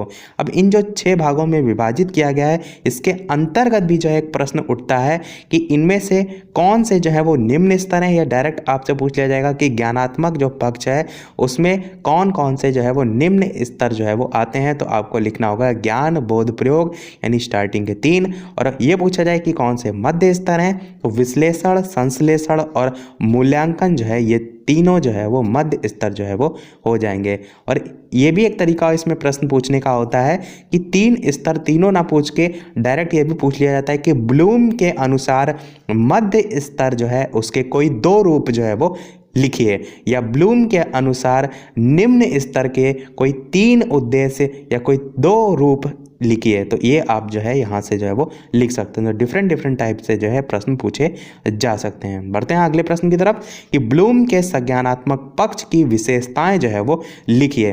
कैरेक्टरिस्टिक जो है आपको ब्लूम की कॉग्निटिव डोमेन की बतानी है। तो पहली विशेषता की बात करें तो ये सभी अनुबद्ध प्रक्रियाएं यहाँ पर जो है वो होगा। ये सभी अनुबद्ध जो प्रक्रियाएं हैं वे जो हैं ज्ञानात्मक हैं। तो ये पहली विशेषता हो जाएगी। दूसरी है कि वर्गों की व्यवस्था पदानुक्रम है। तीसरी विशेषता की बात करें तो सभी वर्गों की पदानुक्रमिकता जो है वो संचयी होती है। चौथी की बात करें तो इसमें निहित सभी मानसिक जो प्रक्रिया है वो सीखे गए व्यवहार होते हैं। और पांचवी हो जाएगी कि सभी क्रियाएं जो है वो मूर्त से अमूर्त जो है वो हैं। तो ये जो है वो 5 विशेषताएं जो हैं हो जाएंगी ब्लूम के संज्ञानात्मक पक्ष की। बढ़ते हैं अगले प्रश्न की तरफ। अगला प्रश्न है आपका कि जो सामाजिक कौशल हैं उनके प्रकार क्या हैं। इसके अलावा यदि आपसे मैं एक चीज़ इसमें एक्स्ट्रा यहाँ पर और ऐड कर देता हूँ कि यदि इन स्तरों के बारे में या स्पेशली किसी स्तर के बारे में जो है पूछ लिया जाए तो आपको जो है वो एक लाइन में पता होना चाहिए क्या होता है। तो ज्ञान की बात करें तो ये जो है वो आपकी स्मृति या मेमोरी पर आधारित होती है। बोध की बात करें तो जो ज्ञान है या सूचनाएं हैं उससे संबंधित कितनी आपकी अच्छी समझ है उस पर आधारित होता है बोध। प्रयोग की बात करें तो ज्ञान और जो बोध है उसके बाद जो वास्तविक जीवन है उसमें क्या उसका प्रयोग हो रहा है इससे संबंधित होता है। विश्लेषण की बात करें तो जो प्राप्त सूचना है उसको विश्लेषण करना है, एनालिसिस करना। संश्लेषण की बात करें तो सीखने वाले का व्यवहार जो है वो रचनात्मक होता है, इसके अंतर्गत आप कह सकते हैं। और मूल्यांकन की बात करते हैं तो उद्देश्य की पूर्ति हेतु जो विचार हैं, कार्य हैं, विधियां हैं, सामग्रियां हैं, इन सभी का जो है वो मूल्य निर्धारित किया जाता है मूल्यांकन में। तो ये सभी के बारे में जो है वो एक लाइन जो है वो हो जाएगी। वापस आते हैं अपने प्रश्न की तरफ कि सामाजिक कौशल के प्रकार जो है वो क्या हैं। तो सामाजिक कौशल के जो है वो 2 प्रकार होते हैं। पहला कि समाज में अपने को समावेश करके उसके अनुसार भूमिका करना, परंपरागत सामाजिक अवधारणा को पूर्णतः स्वीकार कर लेना, या समाज में जो प्रचलित रीति रिवाज हैं, परंपरा हैं, व्यवसाय हैं, उन धर्म को स्वीकार कर लेना जिसका मूल्यांकन किया जाता है। दूसरा तरीका ये हो सकता है या दूसरे कौशल में आ जाएगा कि बालक के जो सामाजिक कौशल है उसमें ये होता है कि वो समाज को अपने अनुरूप जो है वो बनाने का प्रयास करता है। इन्हीं दोनों पॉइंट्स को हम और शॉर्ट में कह सकते हैं कि सामाजिक मूल्यांकन जो कौशल है उसमें 2 लाइनें आ सकती हैं, या तो खुद को समाज में ढाल लो या समाज को अपने अनुसार जो है वो बदल लो। तो शॉर्ट में आप ये कह सकते हैं सामाजिक कौशल के ये 2 प्रकार। बढ़ते हैं अगले प्रश्न 5 की तरफ कि यांत्रिक कौशल मूल्यांकन के उपकरण जो है वो कौन कौन से हैं। तो कंप्यूटर, मोबाइल, घर के यांत्रिक उपकरण, ये सभी जो है वो उपकरणों में जो है वो आ जाएंगे यांत्रिक कौशल मूल्यांकन, या इनके द्वारा इनके माध्यम से जो है मूल्यांकन किया जा सकता है। बात करें इसके अलावा कि जो यांत्रिक कौशल मूल्यांकन है उसको और किन अन्य नामों से जाना जाता है, तो यांत्रिक कौशल को यांत्रिक अभियंत्रण कौशल, संश्लेषण क्षमता मूल्यांकन और यांत्रिक नवाचार मूल्यांकन के नाम से भी जो है वो जाना जाता है।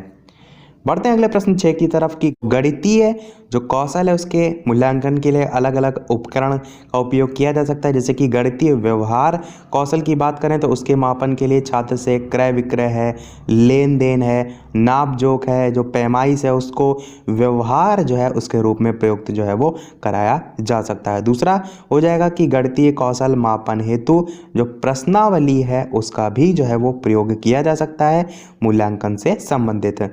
इसके अलावा जो ज्यामितीय कौशल है उसके मूल्यांकन के लिए आयत है, वर्ग है, चतुर्भुज है, कोण है, इन सभी आकार की जो वस्तुएं हैं उनका प्रयोग किया जा सकता है। कहने का सिंपल सा मतलब है कि गणितीय संबंधी यदि कौशल का मूल्यांकन करना है तो किन किन माध्यमों की जो है वो आवश्यकता जो है वो होगी उसको आप अलग अलग नज़रिए से जो है वो यहाँ पर लिख सकते हैं। जिस प्रकार ऊपर व्यवहार हमने देखा, जिस प्रकार हमने कौशल मापने के लिए जो है वो प्रश्नावली देखी, जिस प्रकार हमने अलग अलग आकृतियाँ देखी, वस्तुएँ देखी, वो जो है सभी मूल्यांकन के अंतर्गत आ जाएंगे। अगला प्रश्न 7 है, बालक के भावात्मक पक्ष का वर्गीकरण ब्लूम ने जो है वो किस प्रकार जो है वो किया था। ब्लूम के अलावा क्रॉथवेल का भी नाम आता है और मासिया भी मैंने स्टार्टिंग में सभी नाम बताए, परंतु डायरेक्ट ब्लूम का नाम लेकर भी जो है वो पूछ लिया जाता है, क्योंकि वर्गीकरण का जो प्रमुख आधार है इन्हीं को जो है वो माना जाता है। बात करते हैं इसके अंतर्गत, तो भावात्मक पक्ष के अंतर्गत रुचि, पसंदगी, नापसंदगी, इनकी मूल्य अभिव्यक्ति आदि जो है वो शामिल होते हैं। भावात्मक उद्देश्य विद्यार्थियों द्वारा जो अर्जित उनकी भावनाएं हैं उनके प्रदर्शन से भी संबंधित जो है वो होता है। बात करें भावात्मक पक्ष के चरण कौन कौन से हैं, तो ये अवश्य ध्यान रखिएगा, ये पांचों चरण के नाम। पहला हो जाएगा आग्रहण या ध्यान देना, दूसरा हो जाएगा अनुक्रिया, तीसरा हो जाएगा अनुमूल्यन, चौथा हो जाएगा व्यवस्थापन और पांचवा हो जाएगा आपका चारित्रीकरण। आग्रहण या ध्यान देना में आप देखा जाता है कि बालक अपने जो अभिभावक हैं, शिक्षक हैं, उनके द्वारा जो बताई गई बातें हैं उनको कितनी गंभीरता से जो है वो ले रहे हैं, कितनी उनकी बातों को जो है वो ध्यान दे रहे हैं, कितना जो है वो ग्रहण कर रहे हैं, तो ये जो है आपका ध्यान देना में आ जाएगा। अनुक्रिया की बात करें तो उद्दीपन के प्रति संवेदनशील व अनुक्रिया हेतु प्रेरित जो है वो करता है, ये सभी आपके अनुक्रिया में जो है वो आ जाएगा। जिसको उद्दीपन और अनुक्रिया नहीं पता है वो मैं आपको बताऊं, तो उद्दीपन आपका स्टिमुलस होता है, अनुक्रिया आपका रिस्पॉन्स होता है। स्टिमुलस यानी कि जो उद्दीपन है वो आप एक हिसाब से लक्ष्य को समझ सकते हैं, जैसे कि आप इस समय जो है सरकारी नौकरी पाना चाहते हैं तो वो आपका जो है वो स्टिमुलस यानी कि जो है आपका उद्दीपन है। और यदि आप उसके लिए मेहनत कर रहे हैं, कोई क्रिया कर रहे हैं, तो उद्दीपन के प्रति की गई जो क्रिया है वो जो है आपकी अनुक्रिया यानी कि रिस्पॉन्स जो है वो होता है। बात करते हैं अनुमूल्यन की, तो विभिन्न वस्तुएं हैं, कार्य हैं या व्यवहार हैं, उनके उपयोग के जो मूल्य हैं उनको स्वीकार करना और उसके प्रति एक निश्चित धारणा से संबंधित जो है ये अनुमूल्यन होता है। व्यवस्थापन की बात करते हैं तो व्यवस्थापन है एक से अधिक मूल्यों को क्रम से जो है वो व्यवस्थित करना। चारित्रीकरण की बात करें तो स्वभाव का निर्माण करना, तो ये सभी जो है वो भावात्मक पक्ष से संबंधित जो है वो होते हैं। मैंने सभी के बारे में जो है वो एक एक लाइन बता दी ताकि पेपर में यदि आपके आए तो आपने समझ लिया हो तो आप अपनी लैंग्वेज में जो है वो लिख सकें। बढ़ते हैं अगले प्रश्न 8 की तरफ कि मनोक्रियात्मक पक्ष को कितने भागों में विभाजित जो है वो किया गया है। तो ये जो है आपका तीसरा जो है वो प्रकार है जो कि हमने सबसे पहला प्रश्न देखा था उसका। तो मनोक्रियात्मक पक्ष जिसको हम जानते हैं कौशलात्मक पक्ष के नाम से, इसके भागों की बात करें तो सबसे पहला हो जाएगा उत्तेजना या उद्दीपक, जिसे हम इम्पल्सन कहते हैं। इसमें क्या होता है, जैसे घटनाएं हैं, वस्तुएं हैं, कार्य हैं, उनके प्रति जो है वो उत्तेजना जो है वो लाई जाती है, जिससे क्या होता है कि जो बालक है वो किसी क्रिया का अनुकरण कर सके। इस प्रकार का जो व्यवहार है उसके लिए रुचि का होना आवश्यक जो है वो होता है। दूसरे की बात करें कार्यवाही यानी कि मैनिपुलेशन, तो ऊपर वाले पॉइंट में हमने उत्तेजना देखा, जो उत्तेजना जो है वो उसमें उत्पन्न की जाती है। तो उत्तेजना मिलने के बाद जो है आप कह सकते हैं उस कार्य के प्रति जो बालक कार्यवाही करता है, उसकी जो मांसपेशियां गति करती हैं, उसमें विभेदन करने के साथ साथ उपयुक्त जो क्रिया है उसका चुनाव करती हैं, तो ये सभी कार्यवाही में आ जाती है। अभी हम लास्ट में पांचों पॉइंट के बाद एक एग्जाम्पल साधारण से हम आपको और जो है इसको क्लियर कर देंगे। तीसरा है नियंत्रण, कंट्रोल। इस स्तर पर क्या होता है, बालक अपने द्वारा जो की गई जो क्रियाएं हैं जो कि ऊपर कार्यवाही कर रहा है उसको नियंत्रित करता है। फिर व्यक्ति क्या करता है, किए गए कार्य को करने में उस कार्य की जो शुद्धता है, अनुपात है, सही होने का ध्यान जो है वो रखता है। उसके बाद है सामंजस्य यानी कि कोऑर्डिनेशन। तो अनेक जो क्रियाएं हैं उन पर जब नियंत्रण जो है हो जाता है उसके बाद विभिन्न जो क्रियाएं हैं उसके मध्य सामंजस्य, क्रम और एकरूपता भी जो है वो बनाए रखता है। और पांचवा है आपका स्वाभाविकरण यानी कि नेचुरलाइजेशन। इसमें क्या होता है कि कार्य की जो शैली है वो इतनी स्वचालित हो जाती है कि कार्य कह सकते हैं अपने आप जो है वो या विशेष गति अपने आप ढंग से जो है वो संपादित होने लगता है। और इसी पांचों के अलावा कुछ मनोवैज्ञानिक है जिन्होंने जो है वो मनोक्रियात्मक जो पक्ष है उसकी एक छठा उद्देश्य भी बताया है, जो है आदत जो है वो होता है। तो आदत को भी जो है वो बताया गया है। वैसे मुख्यतः जो है वो 5 ही होते हैं।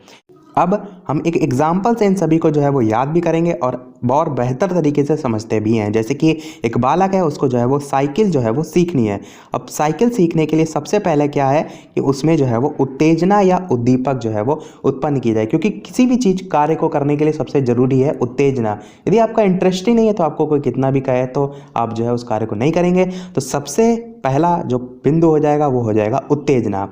दूसरा क्या है, जब आपने उस बालक में साइकिल सीखने के लिए उत्तेजना उत्पन्न कर दी कि अरे तुम साइकिल सीख लोगे तो तुम बाजार चले जाओगे, इधर घुमाओगे उधर घुमाओगे, तो फिर वो उसके लिए जो है वो कार्रवाई करता है, वो सीखता है, सुबह उठता है 5 बजे और साइकिल जो है वो सीखना जो है वो प्रारंभ करता है। आपने जो उत्तेजना उत्पन्न की उसके प्रति जो है वो कार्रवाई करता है।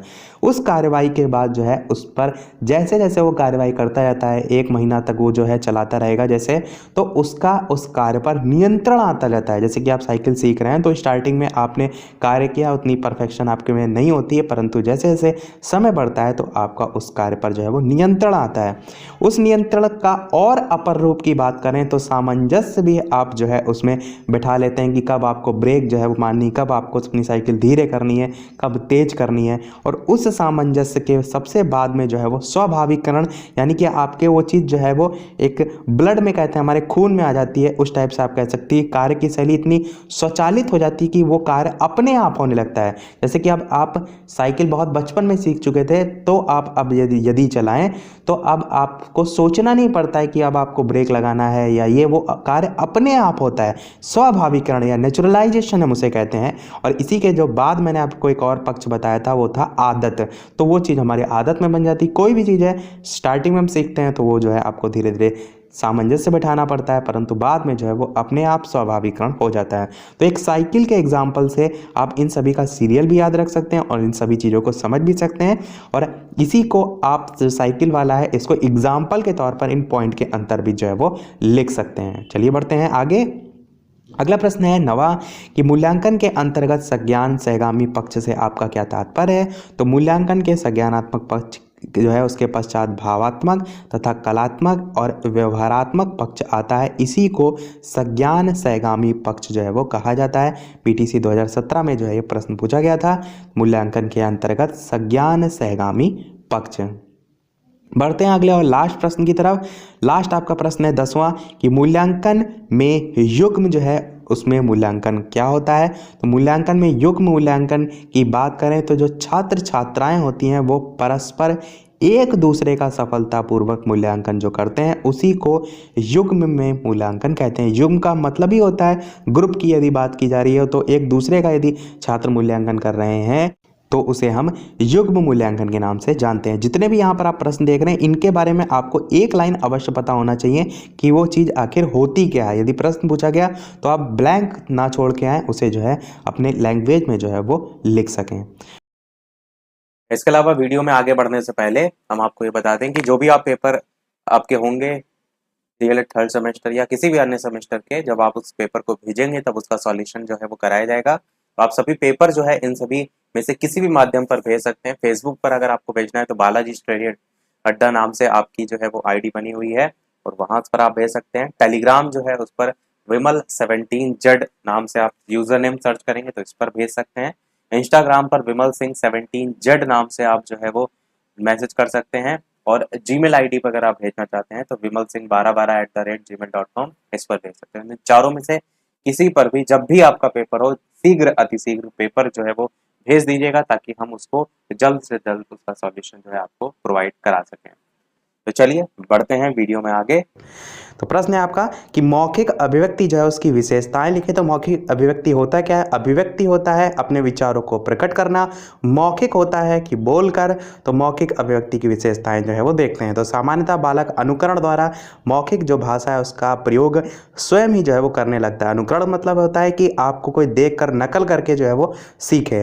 परंतु जब बालक घर से निकलकर विद्यालय में जाता है तो औपचारिक रूप से इस कौशल को जो है वो विकसित करने का प्रयास किया जाता है। आपने देखा होगा बच्चों को टॉपिक दिया जाता है कि इस पर जो है वो बोले, तो ये सभी जो है वो औपचारिक रूप से जो है आप कह सकते हैं कौशल विकसित करने का प्रयास किया जाता है। अगला है पॉइंट कि भाषा शिक्षण में अध्यापक को इस बात का भी ध्यान रखना चाहिए कि वह मौखिक जो भाषा कौशल है उसको विकसित करने की दृष्टि से छात्रों को चाहिए जिससे उसमें अर्थ ग्रहण करते हुए बोलने की क्षमता भी विकसित हो सके। कहने का तात्पर्य यहाँ पर यह है कि ऐसा ना हो कि छात्र केवल जो अपने विचार है उसको प्रकट कर रहा है, एक रटंती विद्या वाले टाइप में जो है वो बोल रहा है।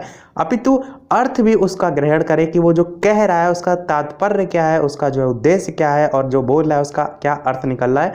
तो अर्थ ग्रहण करते हुए बोलने की जो क्षमता है वो विकसित हो सके, वो मौखिक अभिव्यक्ति जो है उसकी सफलता को भी जो है वो दर्शाता है। अगला देखते हैं प्रश्न कि मौखिक अभिव्यक्ति के साधन कौन कौन से हैं।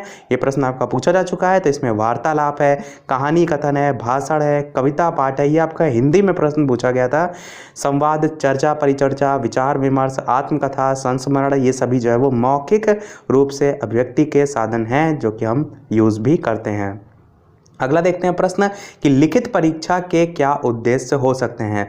तो लिखित परीक्षा क्यों कराई जानी चाहिए, ये जो है वो प्रश्न है। तो सबसे पहला है कि बच्चों को वर्णों की ठीक ठाक बनावट लिखाना सिखाना। आपने देखा होगा सुलेख लिखाई जाती है तो सबसे मेन प्रायोरिटी हम देते हैं बच्चों को जो है वो ठीक ठीक बनावट लिखना सिखाना। दूसरा है सुंदर व सुशील लेख का अभ्यास करना, या आप इसे यहाँ पर सुडौल भी लिख सकते हैं कि उसमें जो अक्षर लिख रहा है उसकी सुंदरता हो। फिर इसी प्रकार है कि शुद्ध अक्षर विन्यास का ज्ञान भी उसी से होता है जिस प्रकार वो लिखता जाता है।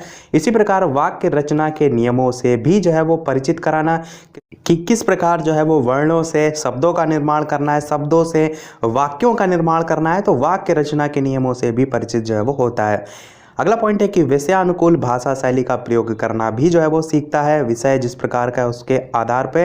अगला है अपने अनुभवों को लिखने की योग्यता भी जो है वो विकसित होती है। आपने देखा होगा एसे राइटिंग जो है वो अपने अनुभव को व्यक्त करने का एक साधन के रूप में आप देख सकते हैं, क्योंकि उसमें अपने विचारों में जो है आपको प्रकट करना होता है। जो अपनी अभिव्यक्ति होती है वो लिखित रूप में। अगला है अपने विचारों को अनुच्छेदों में लिखकर व्यक्त करना भी उद्देश्य आ जाएगा।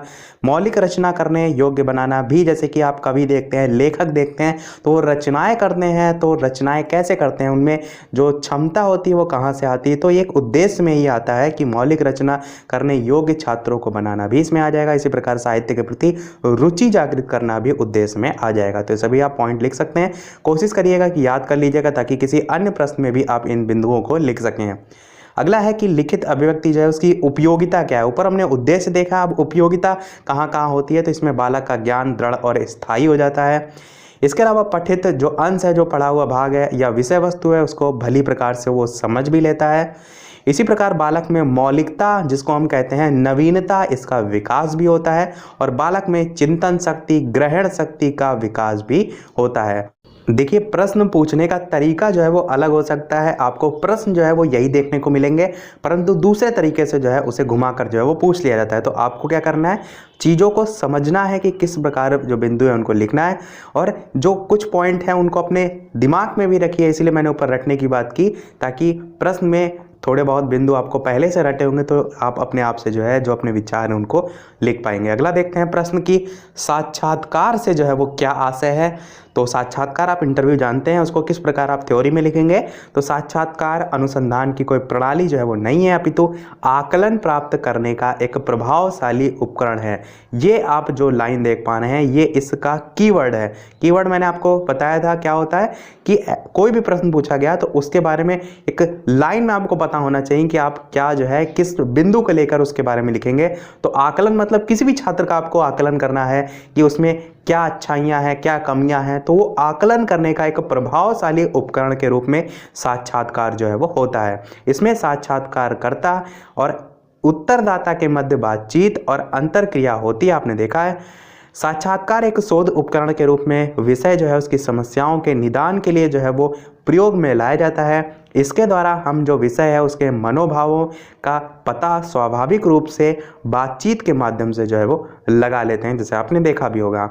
साक्षात्कार विधि से छात्रों को समस्याओं, यहाँ पर की होगा, छात्रों की समस्याओं और उनकी स्थितियों की जानकारी भी प्राप्त करके उन्हें शैक्षिक और व्यावसायिक निर्देशन भी जो है वो दिया जा सकता है। उनकी क्या योग्यता है, क्या स्किल्स है, उसके आधार पर उन्हें शैक्षिक और व्यावसायिक निर्देशन जो है वो दिया जा सकता है। तो ये भी एक उद्देश्य में या कह सकते हैं विशेषताओं में आप जो है वो लिख सकते हैं। अगला है आगे उसी के कि आजकल सभी प्रकार की नौकरियों में भर्ती करते समय साक्षात्कार जो प्रणाली है उसका प्रयोग जो है वो बहुत होता भी है। बढ़ते हैं अगले प्रश्न की तरफ। इसके अलावा वीडियो पसंद आ रहा हो तो वीडियो को लाइक भी अवश्य कर दीजिएगा। आपके लिए हम इतनी मेहनत कर रहे हैं, इतनी सारी चीज़ें टाइप करके लाते हैं, ढूंढ के लाते हैं, तो एक लाइक तो आपका बनता ही है। प्रश्न है आपका अगला कि साक्षात्कार के प्रकार लिखिए। तो टाइप्स ऑफ इंटरव्यू कौन कौन से होते हैं? तो संरचना के आधार पर साक्षात्कार का वर्गीकरण दो रूपों में किया जा सकता है। कौन कौन से? एक होता है संरचित, इसी को मानकीकृत साक्षात्कार के नाम से जानते हैं, और दूसरा होता है असंरचित, जिसे हम अमानकीकृत साक्षात्कार के रूप में जो है वो जानते हैं, और इसी को हम इंग्लिश में जो है वो स्ट्रक्चर्ड और अनस्ट्रक्चर्ड जो है वो कहते हैं। अगला देखते हैं प्रश्न की निरीक्षण पद्धति के गुण जो है वो कौन कौन से होते हैं। निरीक्षण पद्धति यानी कि ऑब्जर्वेशन मेथड। तो बात करते हैं गुणों की। तो ये विधि एक मनोवैज्ञानिक विधि है, क्योंकि ये व्यक्तिगत जो भिन्नताएं हैं उन पर आधारित होती है। इसमें प्रत्येक छात्र अपनी क्षमता और योग्यता के अनुसार जो है वो निरीक्षण करता है, और उसे किसी बात के लिए जो है वो बाध्य भी जो है वो नहीं किया जा सकता। तो गुण और विशेषताओं दोनों में पॉइंट आप लिख सकते हैं। अगला है कि इस पद्धति में अध्यापक और छात्रों के मध्य परस्पर मधुर संबंध भी जो है वो बने रहते हैं। और तीसरा है कि व्यक्ति अपने उत्तरदायित्व को भी समझता है, अतः इसमें अनुशासनहीनता की समस्या भी जो है वो उत्पन्न नहीं होती है। और चौथा लास्ट हमारा गुण है कि यह छात्रों के स्वतंत्र विकास पर भी बल देती है और छात्रों में स्वतः ही स्वाध्याय की क्षमता को उत्पन्न भी जो है वो करती है। तो काफ़ी सरल लैंग्वेज यहाँ पर लिखी हुई है, सभी पॉइंट तो आपको इजी समझ में आ रहे होंगे। अगला देखते हैं प्रश्न कि क्रॉनबैक ने परीक्षण को किस प्रकार से परिभाषित जो है वो किया है। तो क्रॉनबैक के शब्दों में परीक्षण की डेफिनेशन की बात करें तो दो या दो से अधिक व्यक्तियों के व्यवहार का तुलनात्मक अध्ययन करने की जो व्यवस्थित प्रक्रिया होती है उसको परीक्षण कहते हैं। तो परीक्षण की आप एक डेफिनेशन भी याद रख सकते हैं। यदि परीक्षण से संबंधित कोई भी प्रश्न आए तो वहां पर क्रॉनबैक के अनुसार परीक्षण के बारे में इस टाइप से लिख सकते हैं। विशेषताएं भी यदि आपसे पूछी गई तो ऊपर आप डेफिनेशन लिख सकते हैं, तो इससे आपका जो है वो और बढ़िया इम्पैक्ट पड़ता है।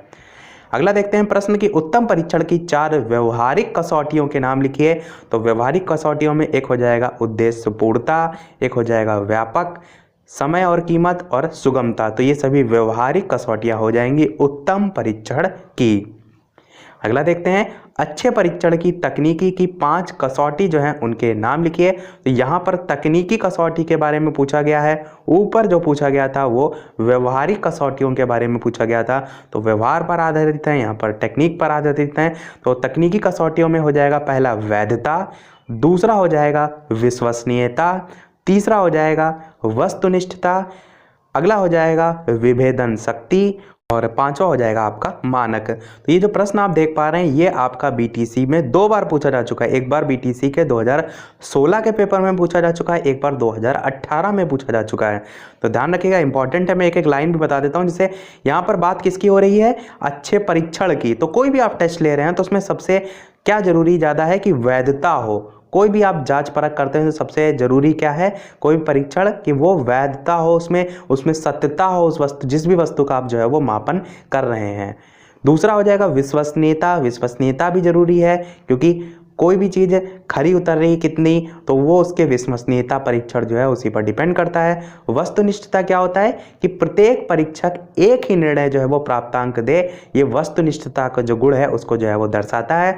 इसमें यह ना हो कि अलग अलग लोग अलग अलग उत्तर दे रहे हैं, इसलिए आपने देखा होगा वस्तुनिष्ठ प्रश्न किसको कहते हैं, जो बहुविकल्पी प्रश्न होते हैं। एक निबंध वाले प्रश्न होते हैं, एक वस्तुनिष्ठ प्रश्न होते हैं। निबंध वाले प्रश्न में अलग अलग लोग अलग अलग उत्तर देते हैं, परंतु वस्तुनिष्ठ प्रश्न कैसे होते हैं कि एक ही विकल्प 4 विकल्पों में सही होता है। तो वस्तुनिष्ठता ये दर्शाती है कि आपका जो विकल्प है वो सभी के विकल्पों से मैच करेगा, यानी वो जो परीक्षण है उसमें जो उत्तर दिए जाएंगे, ऐसा ना हो कि कोई दूसरा टीचर चेक करे तो कोई और अंक दे, दूसरा टीचर चेक करे तो कोई और अंक दे। वस्तुनिष्ठता का गुण होगा तो सभी जो है वो बराबर अंक देंगे, तो वो एक उत्तम परीक्षण के अंतर्गत जो है वो आएगा। इसीलिए आप देखते हैं अधिकतर जो पेपर होते हैं एसएससी बैंक वो वस्तुनिष्ठता पर ही आधारित होते हैं। विभेदन शक्ति की बात करें तो कोई भी परीक्षण विभेदनकारी तभी कहा जाएगा जब अधिक उपलब्धि या कम उपलब्धि वाले जो छात्र हैं उनमें भेद करने की क्षमता जो है वो ना रखता हो। ऐसा आपने देखा होगा ग्रेडिंग सिस्टम में जो है वो होता है। तो भेद करने की जो क्षमता होती है, मैंने पहले भी बताया कि हीन भावना छात्रों में लाती है, तो विभेदन शक्ति इसको भी होना चाहिए, जिसको हम डिस्क्रिमिनेटिंग पावर जो है वो इंग्लिश में कहते हैं। और पांचवा देखते हैं मानक, जिसे इंग्लिश में नॉर्म जो है वो कहते हैं। इसकी बात करते हैं तो परीक्षण प्राप्तांकों की जो व्याख्या की जाती है वो इन्हीं मानकों के आधार पर की जाती है। जैसे आपने कोई उत्तम परीक्षण किया तो उसमें जो प्राप्तांक प्राप्त हुए वो इन्हीं मानकों के आधार पर जो है वो उसकी व्याख्या जो है वो की जाती है। या आप ये भी कह सकते हैं कि मानक वो अंक हैं जो न्यायदर्श से प्राप्त किए जाते हैं। परीक्षण के जो मानक होते हैं उनको एक बड़े न्यायदर्श हम कहते हैं सैंपल को, उस पर प्रशासित करके जो है वो ज्ञात किया जा सकता है। इसके भी जो है वो दो प्रकार होते हैं इस मानक के। एक आपका होता है आयु मानक और एक आपका होता है श्रेणी मानक। तो ये दो जो है वो प्रकार होते हैं। तो आप ये कह सकते हैं इंग्लिश में कि एक हो जाएगा एज नॉर्म और एक हो जाएगा ग्रेड नॉर्म। बढ़ते हैं अगले प्रश्न की तरफ। ये आपका प्रश्न 2 बार पूछा जा चुका था, इसीलिए मैंने जो है वो थोड़ा सा डिटेल में आपको बता दिया। अगला प्रश्न है कि परीक्षण की रचना का तीसरा और चौथा चरण कौन सा होता है। तो तीसरा चरण हो जाएगा परीक्षण के प्रारंभिक रूप की जांच करना और चौथा चरण हो जाएगा परीक्षण का मूल्यांकन करना। अगला प्रश्न है कि परीक्षण निर्धारण के संबंध में स्टैनली और हॉकिंस के क्या विचार हैं। तो इनके विचारों के अनुसार बात करें तो शिक्षण करते समय अध्यापक जिस प्रकार के शैक्षणिक उद्देश्यों या सीखने के व्यवहार पर अधिक बल देता है, तदनुरूप परीक्षण निर्माण करते समय उस प्रकार के जो उद्देश्य हैं और जो व्यवहार हैं उनको अधिक महत्व दिया जाता है। तो ये जो है वो स्टैनली और हॉकिंस के अनुसार था। अगला देखते हैं प्रश्न वस्तुनिष्ठता परीक्षण में विभेदन क्षमता से क्या तात्पर्य है। तो विभेदन क्षमता को देखिए मैंने ऊपर ही अभी जो है वो आपको डिस्क्राइब करके बताया, डिस्क्रिमिनेटिंग पावर, कि वस्तुनिष्ठ परीक्षण के द्वारा विभिन्न शैक्षिक योग्यता वाले विद्यार्थियों को विभिन्न श्रेणियों में जो है वो विभक्त किया जा सकता है। इसके लिए वस्तुनिष्ठ परीक्षण में विभिन्न कठिनाई स्तर के पद सम्मिलित किए जाते हैं। कुछ प्रश्न कठिन होते हैं, कुछ सामान्य स्तर के होते हैं और शेष जो है वो कम कठिनाई स्तर के होते हैं। तो इस प्रकार के वस्तुनिष्ठ परीक्षणों की सहायता से छात्रों को विभिन्न वर्गों में विभाजित किया जा सकता है और उन्हें प्रतिभा संपन्न, सामान्य स्तर, औसत, सामान्य से नीचे के वर्गों में जो है वो रखा जा सकता है। तो ये जो है वो विभेदन शक्ति जो है वो हो जाएगी। अगला प्रश्न है आकलित मूल्यांकन। ये आपका बहुत महत्वपूर्ण प्रश्न है। ये प्रश्न काफ़ी बार पूछा जा चुका है, तो इसको ध्यान से समझिएगा। आकलित मूल्यांकन से क्या तात्पर्य है, मैंने इसको अपने शब्दों में लिखा है, कम से कम छोटी लाइनों में, परंतु आप थोड़ा इसको डिटेल में देख लीजिएगा क्योंकि आपका प्रश्न यदि आएगा तो थोड़ा आपको लेंदी जो है वो लिखना होगा। तो सबसे पहला प्रश्न यही उठता है कि आकलित मूल्यांकन को और किस अन्य नाम से जाना जाता है।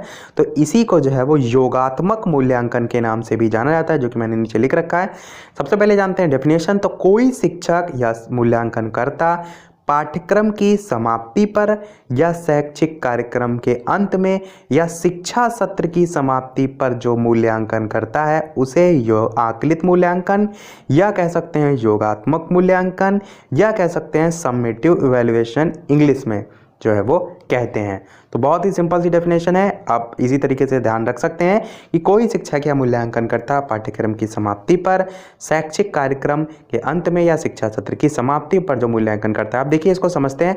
योगात्मक मैंने आपको बताया इसी को कहते हैं। तो योग क्या होता है? योग का आकलन आप कह सकते हैं। योग मतलब कि ओवरऑल जो आप आकलन कर रहे हैं, लास्ट में कर रहे हैं, शिक्षा सत्र की समाप्ति पर कर रहे हैं, तो पूरा जो साल है छात्र का कैसा क्या रहा उसके आधार पर जो आकलन कर रहे हैं वो आपका जो है इसमें आ जाएगा। एक और आकलन होता है, वो अगले प्रश्न में देखते हैं, वो है रचनात्मक या संरचनात्मक मूल्यांकन से क्या तात्पर्य है। दोनों में डिफरेंस भी पूछा जा सकता है, दोनों में समानता भी पूछी जा सकती है, तो प्रश्न पूछने का तरीका अलग हो सकता है, पहले ही मैंने आपको बताया। बात करें संरचनात्मक मूल्यांकन की, तो इसके अंतर्गत शिक्षक अपने शैक्षिक कार्यक्रम, शिक्षण विधि आदि की जो गुणवत्ता, प्रभावकारिता है तथा उपयोगिता है, इसका आकलन इसलिए करता है कि उस शैक्षिक कार्यक्रम, शिक्षण विधि को और अधिक उत्तम और प्रभावशाली बना सके। देखिए आकलित मूल्यांकन या योगात्मक मूल्यांकन में मैंने आपको बताया कि लास्ट में मूल्यांकन होता है एकदम, पर इसमें क्या है, इसमें जो शिक्षण आप पढ़ा रहे हैं उसमें क्या कमी रह रही है, उसमें क्या इम्प्रूव लाया जाए, तो उसकी कैसी गुणवत्ता है, तो इसका साथ साथ में मूल्यांकन जो है वो होता रहता है। तो ये आपका जो है वो कहलाता है संरचनात्मक या रचनात्मक मूल्यांकन। जैसे आप देखते हैं कि टेस्ट होते रहते हैं, हर मंथली होते रहते हैं। तो बच्चे को आप लगातार उसमें चेक कर रहे हैं, उसमें जो कमी है उसके अनुसार उसको सुधार रहे हैं, तो ये सभी आपका इसी मूल्यांकन में जो है वो आ जाता है। और नीचे लिखा है यहाँ पर, यानी सिंपल सी भाषा में कहें तो शिक्षण प्रक्रिया के साथ साथ जो मूल्यांकन चलता रहता है उसे हम कहते हैं संरचनात्मक या रचनात्मक मूल्यांकन। तो दोनों में डिफरेंस भी आपको समझ में आ रहा है। वो था शिक्षण सत्र के अंत में, ये है साथ साथ शिक्षण प्रक्रिया के जो मूल्यांकन होता रहता है। 2018 के बीटीसी के पेपर में एक प्रश्न पूछा गया था कि रचनात्मक मूल्यांकन क्यों आवश्यक है। तो क्यों आवश्यक के अंतर्गत आप लिख सकते हैं कि जो छात्र है उसकी उपलब्धि का पता चलता है, छात्र जो है उसकी कमियों का पता चलता है, छात्र में कहाँ सुधार की आवश्यकता है वहाँ पता चलता है, पाठ्यक्रम में क्या बदलाव की आवश्यकता है वो पता चलता है, अल्पकालीन कोई निर्णय लेना है उसका पता चलता है, शिक्षण विधियाँ हैं, शिक्षण सामग्री है, इन सभी का पता आप यहाँ पर लिख सकते हैं, अपने शब्दों में लिख सकते हैं। चलिए बढ़ते हैं आगे। इसके अलावा वीडियो अभी तक आपने लाइक ना किया हो तो लाइक शेयर अवश्य कर दीजिएगा। लास्ट पेज पर हम आ गए हैं मूल्यांकन के प्रकार। तो सबसे पहले हम ये देखते हैं कि मूल्यांकन के प्रकार किस किस आधार पर डिवीजन किया गया, फिर हम ये देखते हैं कि किस प्रकार का प्रश्न पूछा जाएगा, तब आप उसमें जो है वो क्या लिखेंगे। तो मूल्यांकन के प्रकार जो है वो दो मुख्यतः होते हैं, एक होता है परिमाणात्मक और एक होता है आपका गुणात्मक, जो ग्रीन कलर से मैंने यहाँ पर लिखा हुआ है। अब परिमाणात्मक जो मूल्यांकन आप देखते हैं ये भी दो प्रकार के होते हैं, एक होता है आपका मौखिक और एक होता है आपका लिखित। तो मौखिक और लिखित ये दोनों परिमाणात्मक मूल्यांकन के अंतर्गत जो है वो आते हैं। देखिए मौखिक जो मूल्यांकन है इसके बारे में बात करें तो प्रारंभ जो है वो ग्लेडाइट्स जो है उनका नाम देखने को मिलता है, परंतु महत्वपूर्ण स्थान जो है इसमें सुकरात का देखने को मिलता है। ये आपको जो है वो नॉर्मल इन्फॉर्मेशन पता होनी चाहिए। लिखित मूल्यांकन जो है इसके भी प्रकार होते हैं जो कि मैंने नीचे लिख रखे हैं, वस्तुनिष्ठ, अति लघु, लघु और दीर्घ, जो कि आपको नॉर्मल अपने एग्जाम पेपर में भी जो है वो देखने को मिलते हैं। वस्तुनिष्ठ, अति लघु, लघु और दीर्घ ये सभी लिखित जो मूल्यांकन है उसके अंतर्गत आते हैं और लिखित में ही आप ये सारी चीज़ें लिखते भी हैं, तो ये आप जो है वो कह सकते हैं। वस्तुनिष्ठ भी आपका टिक मार्क होता है तो वो भी आपका लिखित में ही जो है वो आता है, मौखिक में जो है वो नहीं आता है। अब बात करते हैं दूसरा टाइप जो है आपका गुणात्मक।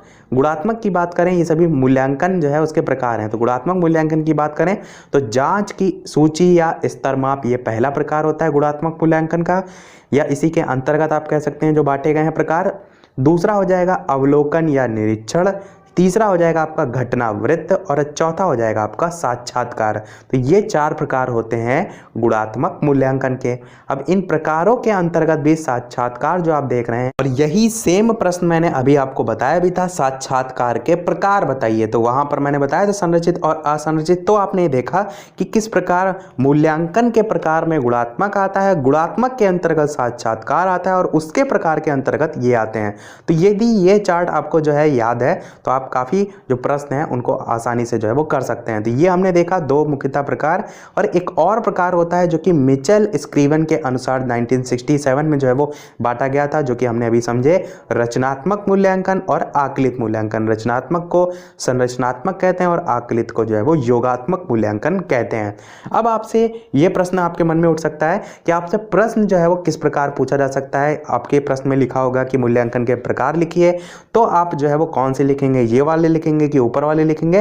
तो मैं आपको बताऊं कि प्रश्न 2016 में बीटीसी में अति लघु में प्रश्न पूछा गया था, मूल्यांकन के दो प्रकार लिखिए। दो प्रकार सीधे सीधे पूछ लिया गया था, तो आपको रचनात्मक और आकलित मूल्यांकन ही लिखना है, या आप लिख भी सकते हैं कि मिचेल स्क्रीवन के अनुसार ये प्रकार हैं, और ऊपर वाले भी लिख सकते हैं। आपका लिखने का तरीका आप पर डिपेंड करता है। मूल्यांकन से ही या प्रकार से ही संबंधित एक बार प्रश्न बीटीसी के 2017 का द्वितीय बार का जो पेपर हुआ था उसमें पूछा गया था कि मूल्यांकन के प्रमुख प्रकार बताइए। वहां पर 2 या 3 नहीं लिखा था, केवल ऐसे लिखा था कि मूल्यांकन के प्रमुख प्रकार बताइए। तब वहां पर आप जो है इसके अंतर्गत जो प्रकार लिखे हुए हैं, मौखिक, लिखित, ये सभी जो है वो लिख सकते हैं। कॉमा लगा के भी लिख सकते हैं कि प्रमुख प्रकारों में मौखिक आता है, लिखित आता है, साक्षात्कार आता है, निरीक्षण आता है, अवलोकन आता है। तो ये सभी जो है वो मूल्यांकन के प्रकार ही होते हैं। या आप ये पूरा चार्ट भी बना सकते हैं कि इनके अनुसार ये हैं, मुख्यतः ये बांटे गए हैं, तो ये भी आपका एक अच्छा प्रभाव जो है वो डालेगा। देखेंगे इसका पार्ट नंबर 5। तो चलिए देखते हैं उसके आगे के चैप्टर्स। पहला प्रश्न है कि मूल्यांकन प्रक्रिया में जो अभिलेखीकरण प्रक्रिया है उसकी जो है वो क्या आवश्यकता है। तो अभिलेखीकरण जो है वो उस नींव के पत्थर की भांति है जिस पर छात्र के सर्वांगीण विकास जो है उसका भवन जो है तैयार किया जाता है। इसको आप जो है वो ब्लैक पेन से हेडिंग के तौर पर जो है वो लिख सकते हैं। अभिलेख के माध्यम से ही उसकी वर्तमान तथा भविष्य की जो उपलब्धियां हैं उनका अनुमान लगाया जाता है। शिक्षा के क्षेत्र में मूल्यांकन का भी महत्वपूर्ण स्थान होता है जैसे कि आप जानते हैं, और अभिलेखीकरण जो है उसको जोड़कर जो है जो मूल्यांकन की प्रक्रिया है उसको जो है वो संपन्न कराया जाता है। जैसे कि आप देखते हैं आपका जो पूरा बायोडाटा होता है वो जो है विद्यालय में सुरक्षित रखा जाता है और उस अनुमानों के आधार पर वर्तमान और जो भविष्य की उपलब्धि हैं उनका अनुमान जो है वो लगाया जा सकता है। अगला प्रश्न 2 देखते हैं। तो दैनिक मूल्यांकन से क्या आशय है। दैनिक मूल्यांकन की बात करते हैं तो प्राथमिक स्तर के जो छात्र होते हैं उनकी प्रगति का दैनिक लेखा जोखा तैयार करने के लिए अध्यापक द्वारा उनका दैनिक मूल्यांकन किया जाता है। प्राथमिक कक्षा जो है उनके विद्यार्थियों को 3RS जो है उसका परीक्षण दिया जाता है जिसको ध्यान में रखकर शिक्षक आगामी अधिगम जो क्रियाएं हैं उसको जो है वो संपन्न कराता है। यानी कि इससे पहले जो मैंने आपको पार्ट्स में बताया था कि जो डेली मूल्यांकन होगा तो जो छात्र है उसकी कमी जो है उसका पता चलता है और जो शिक्षक है उसकी कमियों को दूर कर सकता है। इसके अलावा जो शिक्षक है जो टीचिंग टेक्निक का यूज़ कर रहा है उसमें कहाँ कमी रह जा रही है तो उसको सुधार सकता है। तो ये सभी जो है वो दैनिक मूल्यांकन जो है उससे ही संबंधित हो जाएंगे। और साप्ताहिक मूल्यांकन में भी आप वही सारी चीज़ें लिख सकते हैं। बात करते हैं प्रश्न की कि क्या आवश्यकता है। तो छात्रों की साप्ताहिक प्रगति जानने के लिए अध्यापक साप्ताहिक मूल्यांकन करता है।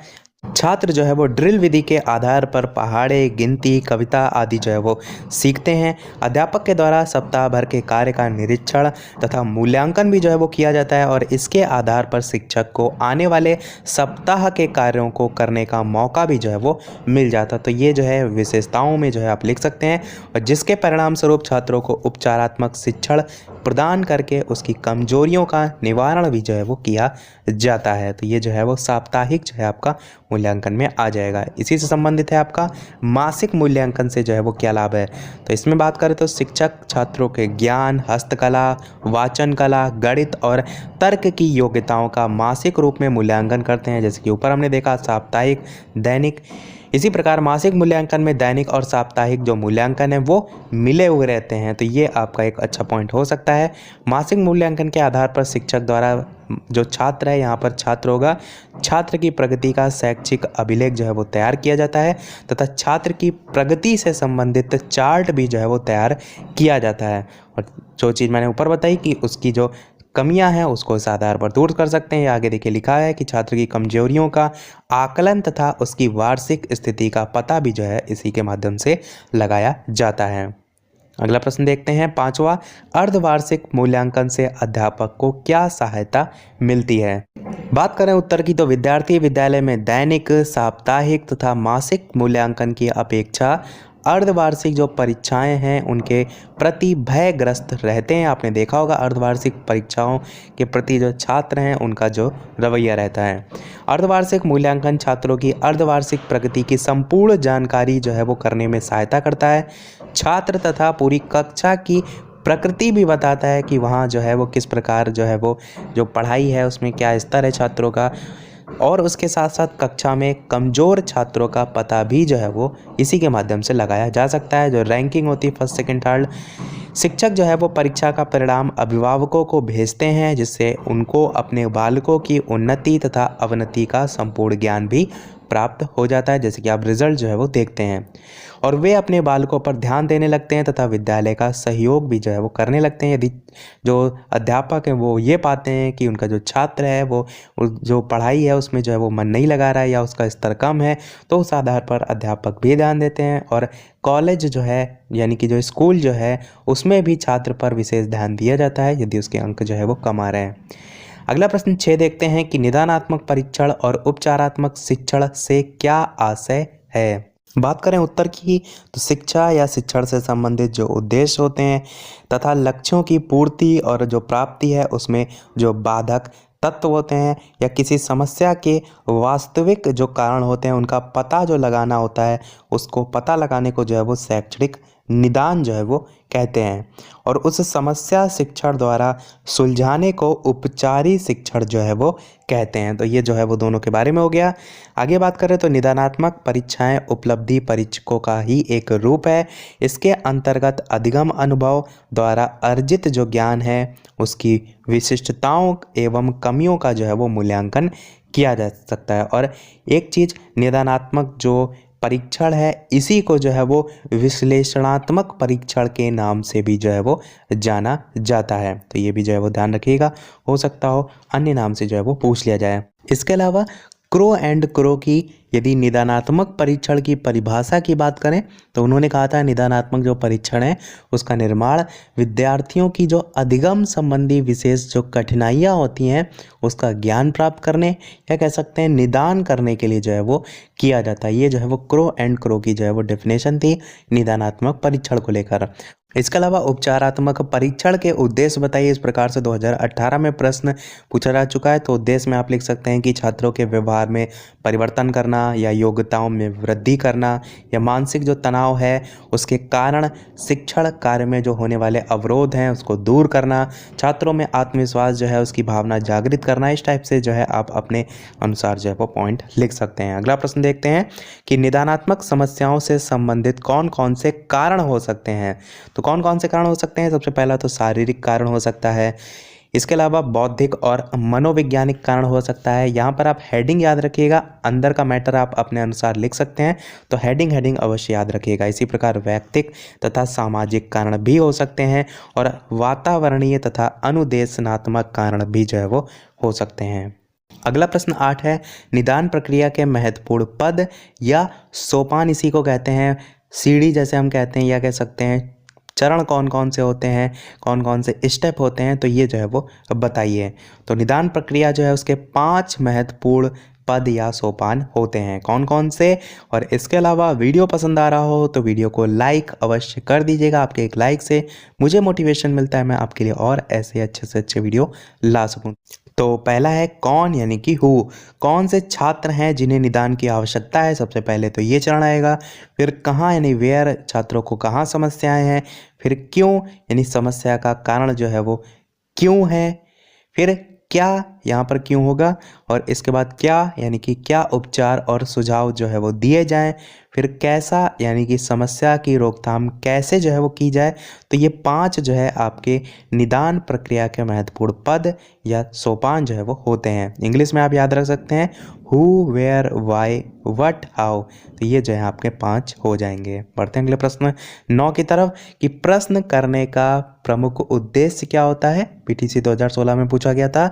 तो सबसे प्रमुख उद्देश्य ये होता है कि बालक के ज्ञान के स्तर का पता लगाना। देखिए एक चीज़ का विशेष ध्यान दीजिएगा कि प्रश्न इस टाइप के आपके अति लघु में पूछे जाते हैं और कम शब्दों में आपको ऐसे शब्दों का चुनाव करना होता है जो सीधे सीधे आपका 100% कह सकते हैं उसी जो प्रश्न है उससे रिलेटेड हो। यानी मेरा कहने का मतलब यह है, यहाँ पर प्रश्न करने का प्रमुख उद्देश्य जो है वो क्या है ये पूछा गया है। तो आपको कथा कहानी अति लघु में नहीं लिखनी होती, 1 लाइन या 3-4 लाइन में भी आप लिख रहे हैं तो ऐसा उत्तर लिखिए कि उन 3 ही 4 लाइनों में आप सारी इंपॉर्टेंट जो सबसे चीज़ें हैं वो उस प्रश्न के बारे में जो है वो लिख रहे हैं। जैसे कि यहाँ पर लिखा है कि बालक के ज्ञान के स्तर का पता लगाना, तो जो एग्जामिनर है ये पहली लाइन ही पढ़ेगा तो यहीं से जो है वो इम्प्रेस हो जाएगा और आपको जो है यहाँ से नंबर मिल जाएंगे। आगे बात करें, परिस्थिति अनुसार शब्दों का प्रयोग करना भी जो है वो सीखता है। ये सभी उद्देश्य में जो है वो हो जाएंगे। अगला प्रश्न 10 है, शैक्षिक उद्देश्यों के अनुसार प्रश्नों के 2 प्रमुख प्रकार बताइए। तो ये 2016 में प्रश्न आपका पूछा गया था। यहाँ पर एक चीज़ ध्यान दीजिएगा कि जब आपके प्रश्न में 2 लिखा हो तब आपको लिखना है केवल और केवल वस्तुनिष्ठ प्रश्न और निबंधात्मक प्रश्न। तो ये दोनों प्रश्न जो है आपके हो जाएंगे प्रकार। जब आपसे कहा गया हो 2 प्रमुख प्रकार बताइए, जब आपसे कहा गया हो कि प्रश्नों के प्रमुख प्रकार बताइए, जब वहाँ पर किसी प्रकार की लिमिट ना लिखी गई हो तब आप जो है सभी प्रकार के अंतर्गत जो प्रकार आते हैं वो भी जो है वो लिखेंगे। तो वस्तुनिष्ठ प्रकार जो है इसके 2 प्रकार होते हैं, एक आपका होता है पूर्ति प्रश्न और एक होता है आपका चयन प्रश्न। वस्तुनिष्ठ जो प्रश्न है उसके 2 प्रकार होते हैं। फिर इनके प्रकार के अंतर्गत भी प्रकार होते हैं। तो पूर्ति प्रश्न जो है इसके 2 प्रकार होते हैं, ग्रीन कलर से ये भी है, ग्रीन कलर से इसके प्रकार भी हैं। तो पूर्ति प्रश्न जो है उसका प्रकार होता है साधारण, प्रत्यास्मरण प्रश्न और रिक्त स्थानों की पूर्ति। ये दो प्रकार होते हैं पूर्ति प्रश्न के। चयन प्रश्न की बात करें तो इसके भी प्रकार होते हैं। यहाँ पर आप देख रहे हैं ये पीले कलर से और इसके प्रकार भी पीले कलर से हैं। तो चयन प्रश्न जो है एक होता है आपका सत्य सत्य, एक होता है आपका बहुविकल्पीय प्रश्न, एक होता है आपका मिलान प्रश्न और चौथा होता है आपका वर्गीकरण प्रश्न। तो ये जो है वो सभी चयन प्रश्न जो है उसके प्रकार होते हैं। ध्यान दीजिएगा, डायरेक्ट इसके प्रकार मेन वाले के ना पूछ के डायरेक्ट आपसे चयन प्रश्न के भी प्रकार पूछे जा सकते हैं। तो चार्ट आपको याद होना चाहिए। बात करें दूसरा जो है आपका निबंधात्मक प्रश्न, इसके प्रकार की, तो इसके प्रकार होते हैं पहला दीर्घ उत्तरीय प्रश्न, दूसरा लघु उत्तरीय प्रश्न और तीसरा आपका हो जाएगा अति लघु उत्तरीय प्रश्न। तो ये सभी जो है वो निबंधात्मक प्रश्न के प्रकार होते हैं। तो इनमें से डायरेक्ट भी पूछा जा सकता है निबंधात्मक प्रश्न के प्रकार लिखिए। बढ़ते हैं अगले प्रश्न की तरफ कि प्रश्नों के प्रमुख प्रकार बताइए। तो यहाँ पर आप जो है जो ऊपर हमने टाइप देखे वो भी लिख सकते हैं, या और भी जो प्रश्नों के प्रकार सामान्यतः हम देखते हैं जैसे कि स्मृति आधारित प्रश्न, विचारोत्तेजक प्रश्न, शिक्षण प्रश्न, परीक्षण प्रश्न, समस्या प्रश्न, तुलनात्मक प्रश्न, बोध प्रश्न इत्यादि, ये सभी भी लिख सकते हैं। तो प्रश्नों के प्रमुख प्रकार में इस टाइप के भी लिख सकते हैं और चार्ट बनाकर भी जो है आप ऊपर वाला लिख सकते हैं। दोनों ही आपके जो है वो सही होंगे। बढ़ते हैं अगले प्रश्न 12 की तरफ कि परीक्षण में वैधता जो है उससे क्या अभिप्राय है। 2017 का द्वितीय बार का बीटीसी का जो पेपर हुआ था उसमें प्रश्न पूछा गया था। तो परीक्षण में वैधता से आशय उस कार्य कुशलता से है जिससे कि वह परीक्षण उस तथ्य का मापन करता है जिसके लिए वह बनाया गया है। आपको ध्यान होगा तो परीक्षण जो है उसमें जो कसौटियाँ मैंने आपको बताई थी, स्टार्टिंग वाला जो पार्ट था उसमें आपको मैंने वैधता जो है वो पॉइंट बताया भी था। यही चीज़ बताई थी कि वह परीक्षण उस तथ्य का मापन करता है जिसके लिए वह बनाया गया है। यही जो है वो आपका जो वैधता है उसको जो है वो दर्शाता है। और ध्यान रखिएगा जो परीक्षण है उसकी तकनीकी कसौटियाँ आपका प्रश्न 2016-18 में 2 बार पूछा जा चुका है, तो उसको एक बार अवश्य देख लीजिएगा। हालांकि इससे पहले वाले पार्ट में मैंने आपको बता दिया था। अगला प्रश्न है 13, अच्छे प्रश्नों की विशेषता बताइए। तो अच्छे प्रश्नों की विशेषताएं जैसे कि प्रश्न की शब्दावली सबसे जरूरी है, संक्षिप्त हो, ऐसा ना हो कोई प्रश्न आप पूछना चाह रहे हैं उसमें प्रश्न में ही जो है वो 10 लाइनें लिखी हो, प्रश्न संक्षिप्त में आप जो है जो पूछने का प्रयास कर रहे हैं वो जो है वो होना चाहिए। आगे कि उसकी भाषा पुस्तक की भाषा से अलग हो। अलग होने का तात्पर्य यहाँ पर है कि सरल जो है वो भाषा में होनी चाहिए, विचारोत्तेजक होनी चाहिए। विचारोत्तेजक का तात्पर्य है कि जो छात्र है उसमें जिज्ञासा उत्पन्न कर सके, प्रश्न दुविधा ना उत्पन्न करें। ऐसा ना हो द्विअर्थी जो है वो प्रश्न है कि प्रश्न ही जो है वो नहीं समझ में आ रहा है। और प्रश्न विद्यार्थी के मानसिक विकास के अनुरूप भी होना चाहिए। ऐसा ना हो लेवल काफ़ी हाई हो, बच्चा जो है वो समझ ही नहीं पा रहा हो, और उसमें जो है वो क्रमबद्धता भी हो इत्यादि, ये सभी जो है वो हो सकता है। तो ये जो प्रश्न आप देख पा रहे हैं ये भी आपका 2 बार प्रश्न पूछा जा चुका है बीटीसी के 2016 में, और 2017 का द्वितीय बार का जो पेपर हुआ था दोनों बार पूछा जा चुका है। अगला प्रश्न है 14 की कक्षा में बच्चों से प्रश्न क्यों किए जाते हैं। तो कक्षा में प्रश्न विद्यार्थी के विषय में रुचि जागृत करने, विषय के ज्ञान और समझ की परीक्षा लेने, पूर्व ज्ञान जो है उसको नवीन ज्ञान से संबद्ध करने और पाठ की पुनरावृत्ति करने, नए ज्ञान का अभ्यास करने, मानसिक शक्तियों का विकास करने आदि के लिए किए जाते हैं। जितने भी आप यहाँ पर पॉइंट देख पा रहे हैं इनको एकदम याद कर लीजिएगा। ये सभी पॉइंट आप बहुत से ऐसे प्रश्न होंगे जो इससे मिलते जुलते हैं वहाँ पर लिख सकते हैं। तो यदि आपको याद होंगे तभी आपको एग्जाम में याद आते हैं, क्योंकि प्रेशर जब काफ़ी होता है तो आप अपने आप से जब बना कर लिखते हैं तो ये सारी चीज़ें याद नहीं आती हैं। तो कोशिश कीजिएगा ये पॉइंट जो है वो याद कर लीजिएगा। देख लेते हैं प्रतिमान संदर्भित तथा कसौटी संदर्भित परीक्षण में क्या अंतर होता है। 2018 में जो है पूछा गया था। तो बात करें अंतर की तो कसौटी संदर्भित जो परीक्षण है इसको एक लाइन में यदि बात करें तो कोई भी व्यक्ति किसी चीज़ पर कितना खरा उतरता है उसी को हम कहते हैं कसौटी संदर्भित परीक्षण। साधारण सी भाषा में मैं आपको बता रहा हूँ कि आपको एक लाइन में पता होना चाहिए, जिसको मैंने पहले बताया था की पॉइंट आपको पता होना चाहिए। और प्रतिमान संदर्भित परीक्षण होता है कि जो एग्ज़ाम आप कोई भी कराते हैं उसके जो प्राप्तांक होते हैं उसके सैंपल के आधार पर आप कह सकते हैं मानक तय करते हैं। तो वो आपका प्रतिमान संदर्भित परीक्षण जो है वो होता है। तो ये दोनों के बारे में हो गया। अब हम देख लेते हैं फटाफट से 7 अंतर यहाँ पर दिए गए हैं। तो पहला है कि इसमें सीखने वाले छात्र की उपलब्धि का वांछित स्तर यानी कि स्टैंडर्ड पहले से ही निश्चित कर लिया जाता है, जिन्हें हम कसौटी कहते हैं। और इसमें जो है वो जो प्रतिमान है वो निश्चित किया जाता है जो जनसंख्या से चुने प्रतिदर्श यानी कि सैंपल के प्राप्तांकों पर आधारित होता है। दूसरा अंतर है कि इसमें जो छात्र है उसकी उपलब्धि का वांछित स्तर विषय सामग्री के उद्देश्य के रूप में निर्धारित होता है, और इसमें जो है वो प्रतिशत, प्रामाणिक विचलन, टी स्कोर आदि निकालने पर जो है वो प्राप्त होता है। अगला है कि कसौटी संदर्भित जो परीक्षण है वो शिक्षण के उद्देश्य की प्राप्ति कहाँ तक हो सकी है ये ज्ञात इससे जो है वो होता है। और इससे बात करें तो ज्ञात होता है कि छात्र मानक से कितना ऊपर है या कितना नीचे। इसमें उपलब्धि जो है उसकी कसौटी के सापेक्ष छात्र के प्राप्तांक की व्याख्या की जाती है, और इस परीक्षण में मानक के सापेक्ष छात्र के प्राप्तांक की व्याख्या की जाती है। तो यहाँ पर जो है वो उपलब्धि की कसौटी और यहाँ पर परीक्षण में मानक के सापेक्ष हो जाएगा।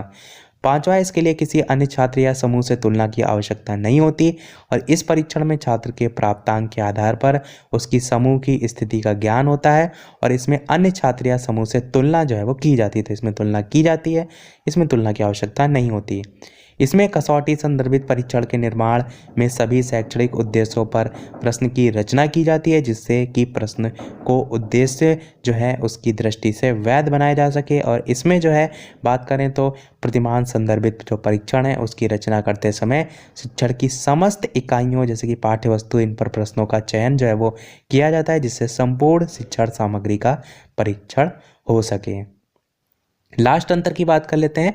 तो इस परीक्षण में जो छात्र हैं उनके द्वारा प्राप्त जो प्राप्तांक है उससे ये ज्ञात होता है कि छात्र निर्धारित निष्पादन के मानदंड से जो है वो कितना ऊपर या नीचे है, और इस प्रकार के परीक्षण में छात्र द्वारा प्राप्त जो अंक है उससे ये मालूम होता है कि वह समूह से अन्य छात्रों की अपेक्षा कितना अधिक या कम कुशल है।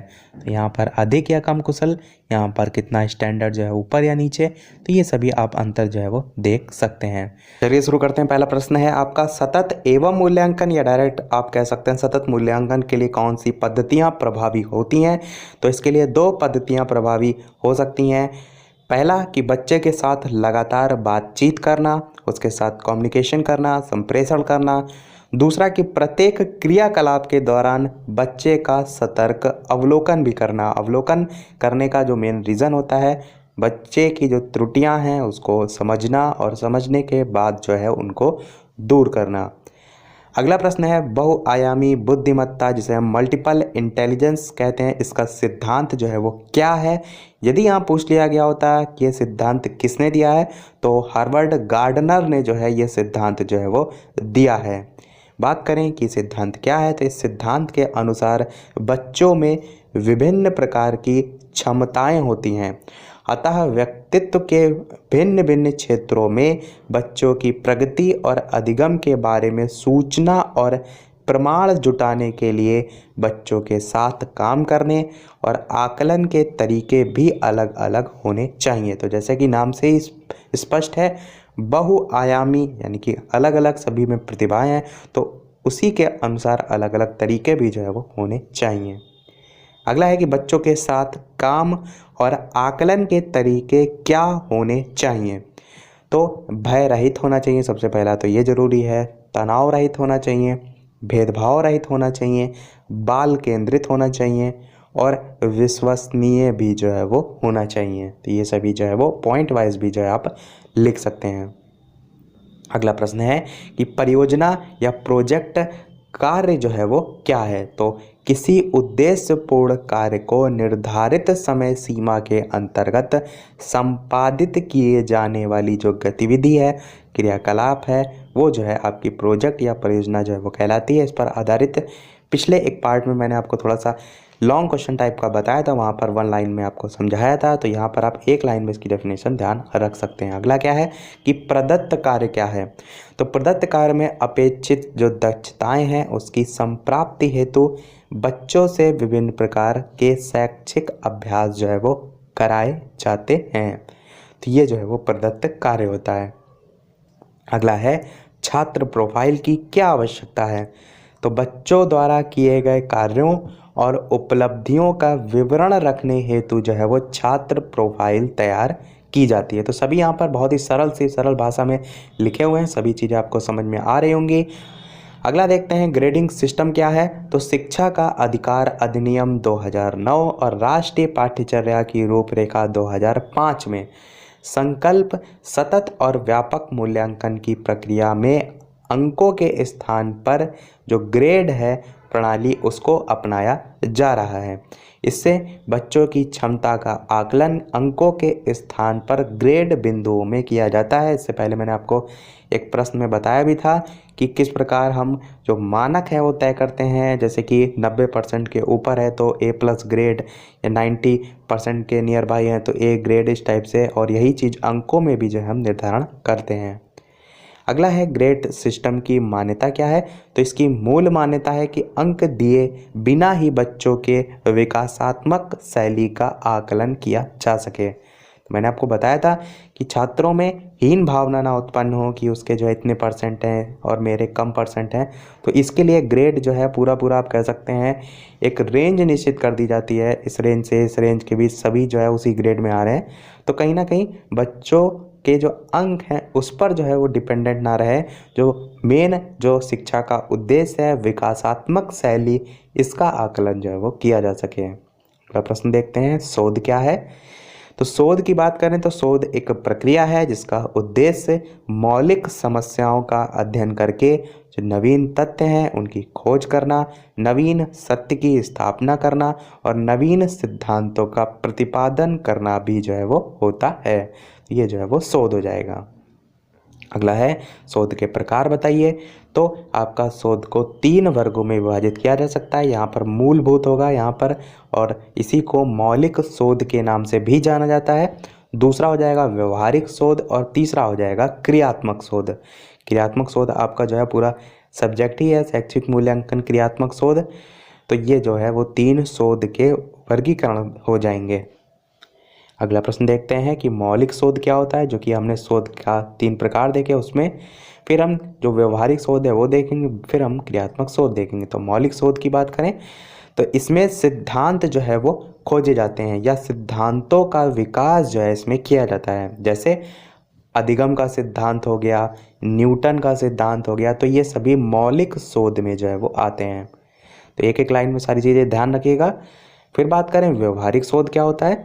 तो मूलभूत शोध का अनुप्रयोग जब व्यवहारिक रूप से किया जाता है तो वह व्यवहारिक शोध कहलाता है। तो ऊपर वाला जो शोध है जो हमने अभी देखा, इसका प्रयोग जब व्यवहारिक रूप में किया जाता है तब ये जो है वो व्यवहारिक शोध हो जाता है।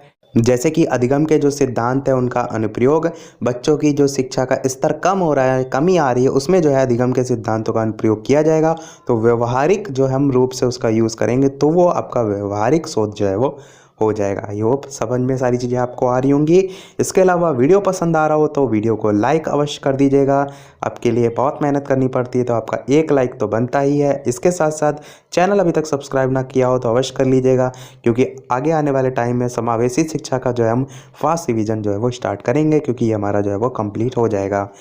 अगला प्रश्न कह रहा है कि क्रियात्मक शोध का क्या तात्पर्य है। तो शिक्षा के क्षेत्र में क्रियात्मक शोध का लक्ष्य शैक्षिक समस्याओं का वैज्ञानिक ढंग से सबसे पहले तो अध्ययन करना और प्राप्त जो निष्कर्ष हैं उनके आधार पर अपनी कार्य पद्धति में अपेक्षित सुधार लाना जो है वो होता है। तो ये जो है वो क्रियात्मक शोध होता है। सिंगल सी इसकी एक डेफिनेशन आपसे पूछ ली जाएगी तो इस टाइप से आपको जो है वो लिखना होगा। अगला है जो क्रियात्मक शोध है उसका मूल आधार जो है वो क्या है, ये काफ़ी बार पूछा जाता है, तो ध्यान रखिएगा। समस्या हमारी और हल भी हमारा, यही क्रियात्मक शोध का मूल आधार होता है। अगला है स्टीफन एम कोरे ने क्रियात्मक अनुसंधान जो है उसकी क्या परिभाषा दी है।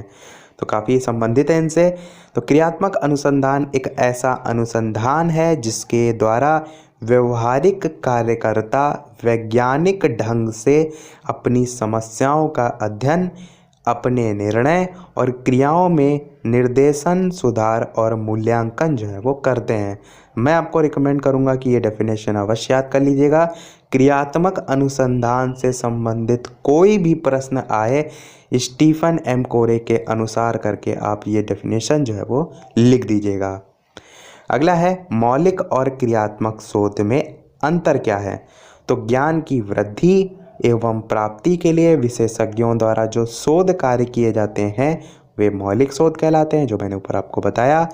क्रियात्मक शोध वह प्रक्रिया है जिसके द्वारा शोधकर्ता अपने कार्य क्षेत्र से जो जुड़ी विभिन्न समस्याएं हैं उनका वैज्ञानिक ढंग से अध्ययन करते हैं। तो ये आपका कीवर्ड है, वैज्ञानिक ढंग से अध्ययन करते हैं तथा जो प्राप्त निष्कर्ष हैं उनके आधार पर कार्य पद्धति में सुधार लाते हैं और त्रुटियों का निराकरण भी जो है वो करते हैं। तो ये दोनों में अंतर हो जाएगा मौलिक और क्रियात्मक शोध में।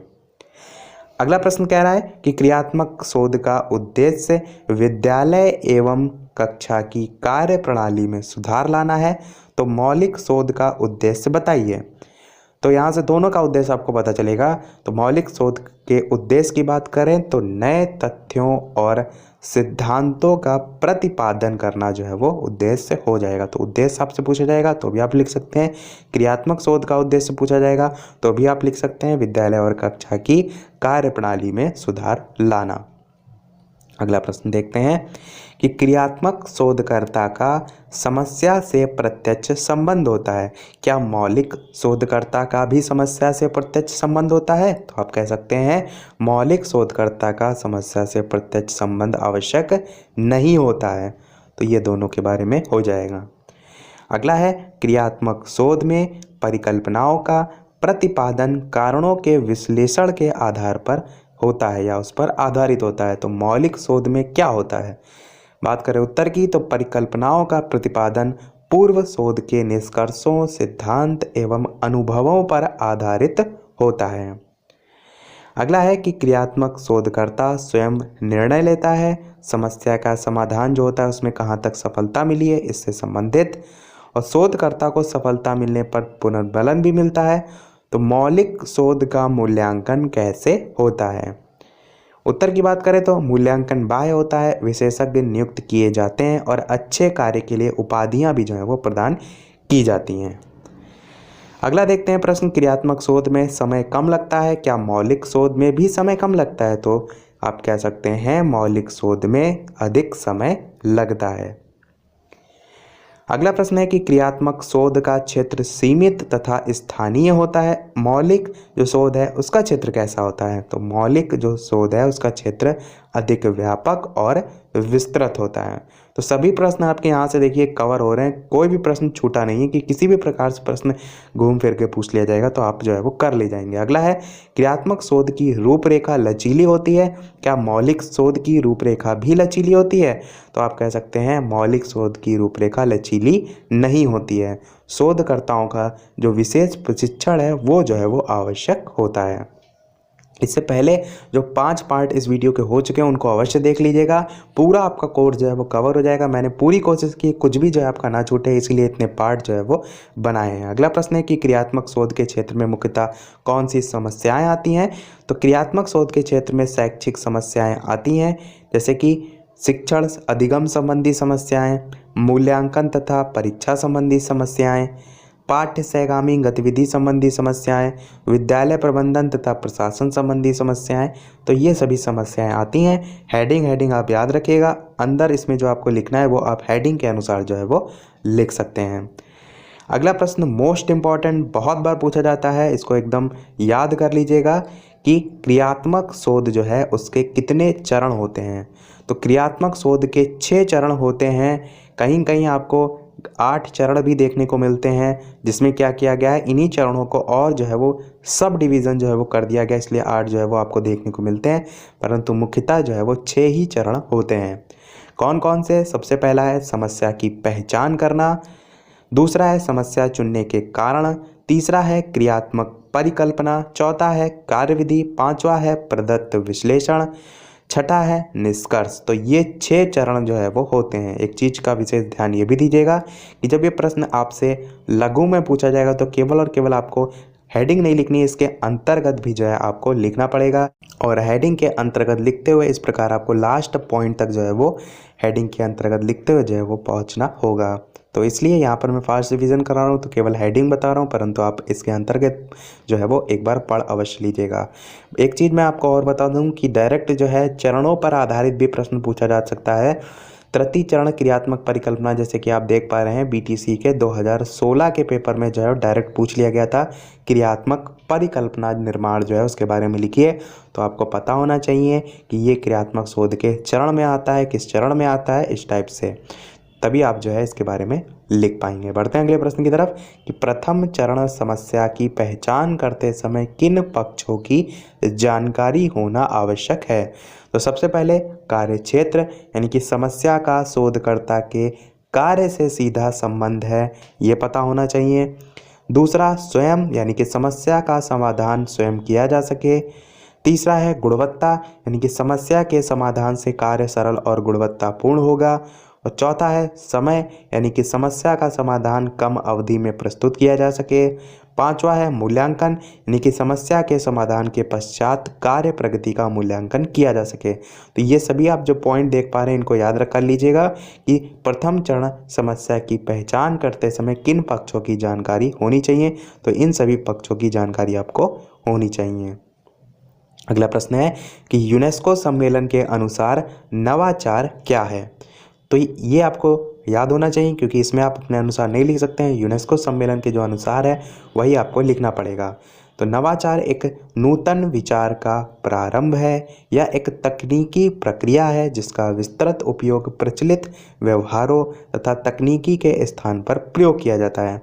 ये परिवर्तन के लिए परिवर्तन नहीं है, बल्कि इसका जो क्रियान्वयन है और निर्माण है वो परीक्षण तथा प्रयोगों के आधार पर जो है वो किया जा सकता है। तो ये जो है आपका हो जाएगा। बढ़ते हैं आगे।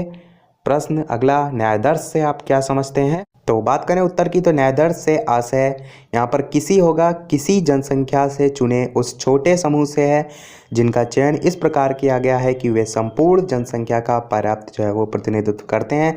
तो हम इसे सैंपल जो है वो कह सकते हैं साधारण सी भाषा में। जिस प्रकार हम कंप्लीट पैकेज में से कुछ छोटा सा भाग लेते हैं तो वो आपका एक न्यायाधर्ष का ही रूप जो है वो हो जाता है। अगला प्रश्न है कि शून्य परिकल्पना जो है उसका अर्थ समझाइए।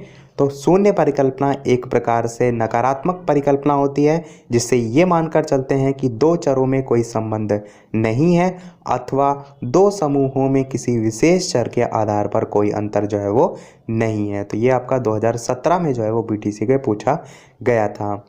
एक नवाचार की डेफिनेशन की भी बात कर लेते हैं E.M. रोजर्स के अनुसार। तो सभी की एक ना एक डेफिनेशन आपको अवश्य याद होनी चाहिए, क्योंकि सभी टॉपिक पर रिलेटेड एक ना एक प्रश्न अवश्य आता है, तो वहाँ पर आप डेफिनेशन लिख सकते हैं। E.M. रोजर्स के अनुसार नवाचार की डेफिनेशन है कि नवाचार वह विचार है जिसकी प्रतीति व्यक्ति नवीन विचारों के रूप में जो है वो करे। तो बहुत ही सिंपल सी डेफिनेशन है, आप इजी तरीके से याद रख सकते हैं। अगला प्रश्न है नवाचार की विशेषताएं लिखिए। तो पहला हो जाएगा नवीन तकनीकी एवं नवीन ज्ञान से संबंधित। दूसरा हो जाएगा क्रियाशीलता एवं प्रायोगिकता की प्रवृत्ति विद्यमान होती है। अगला हो जाएगा वर्तमान परिस्थितियों में सुधार लाने का प्रयत्न। नेक्स्ट हो जाएगा आपका नवीन शैक्षिक तकनीकों को विद्यालयों तक पहुंचाना। और लास्ट हो जाएगा आपका कि नवीन तकनीकों का प्रयोग जो छात्रों के सर्वांगीण विकास का मार्ग प्रशस्त करता है। नाम से ही आपको स्पष्ट है, नवाचार यानी कि जो शिक्षा है, शिक्षण है, उसमें नवीन जो चीज़ें हैं उनको शामिल करना। तो ये सभी उसकी विशेषताएं हो जाएंगी।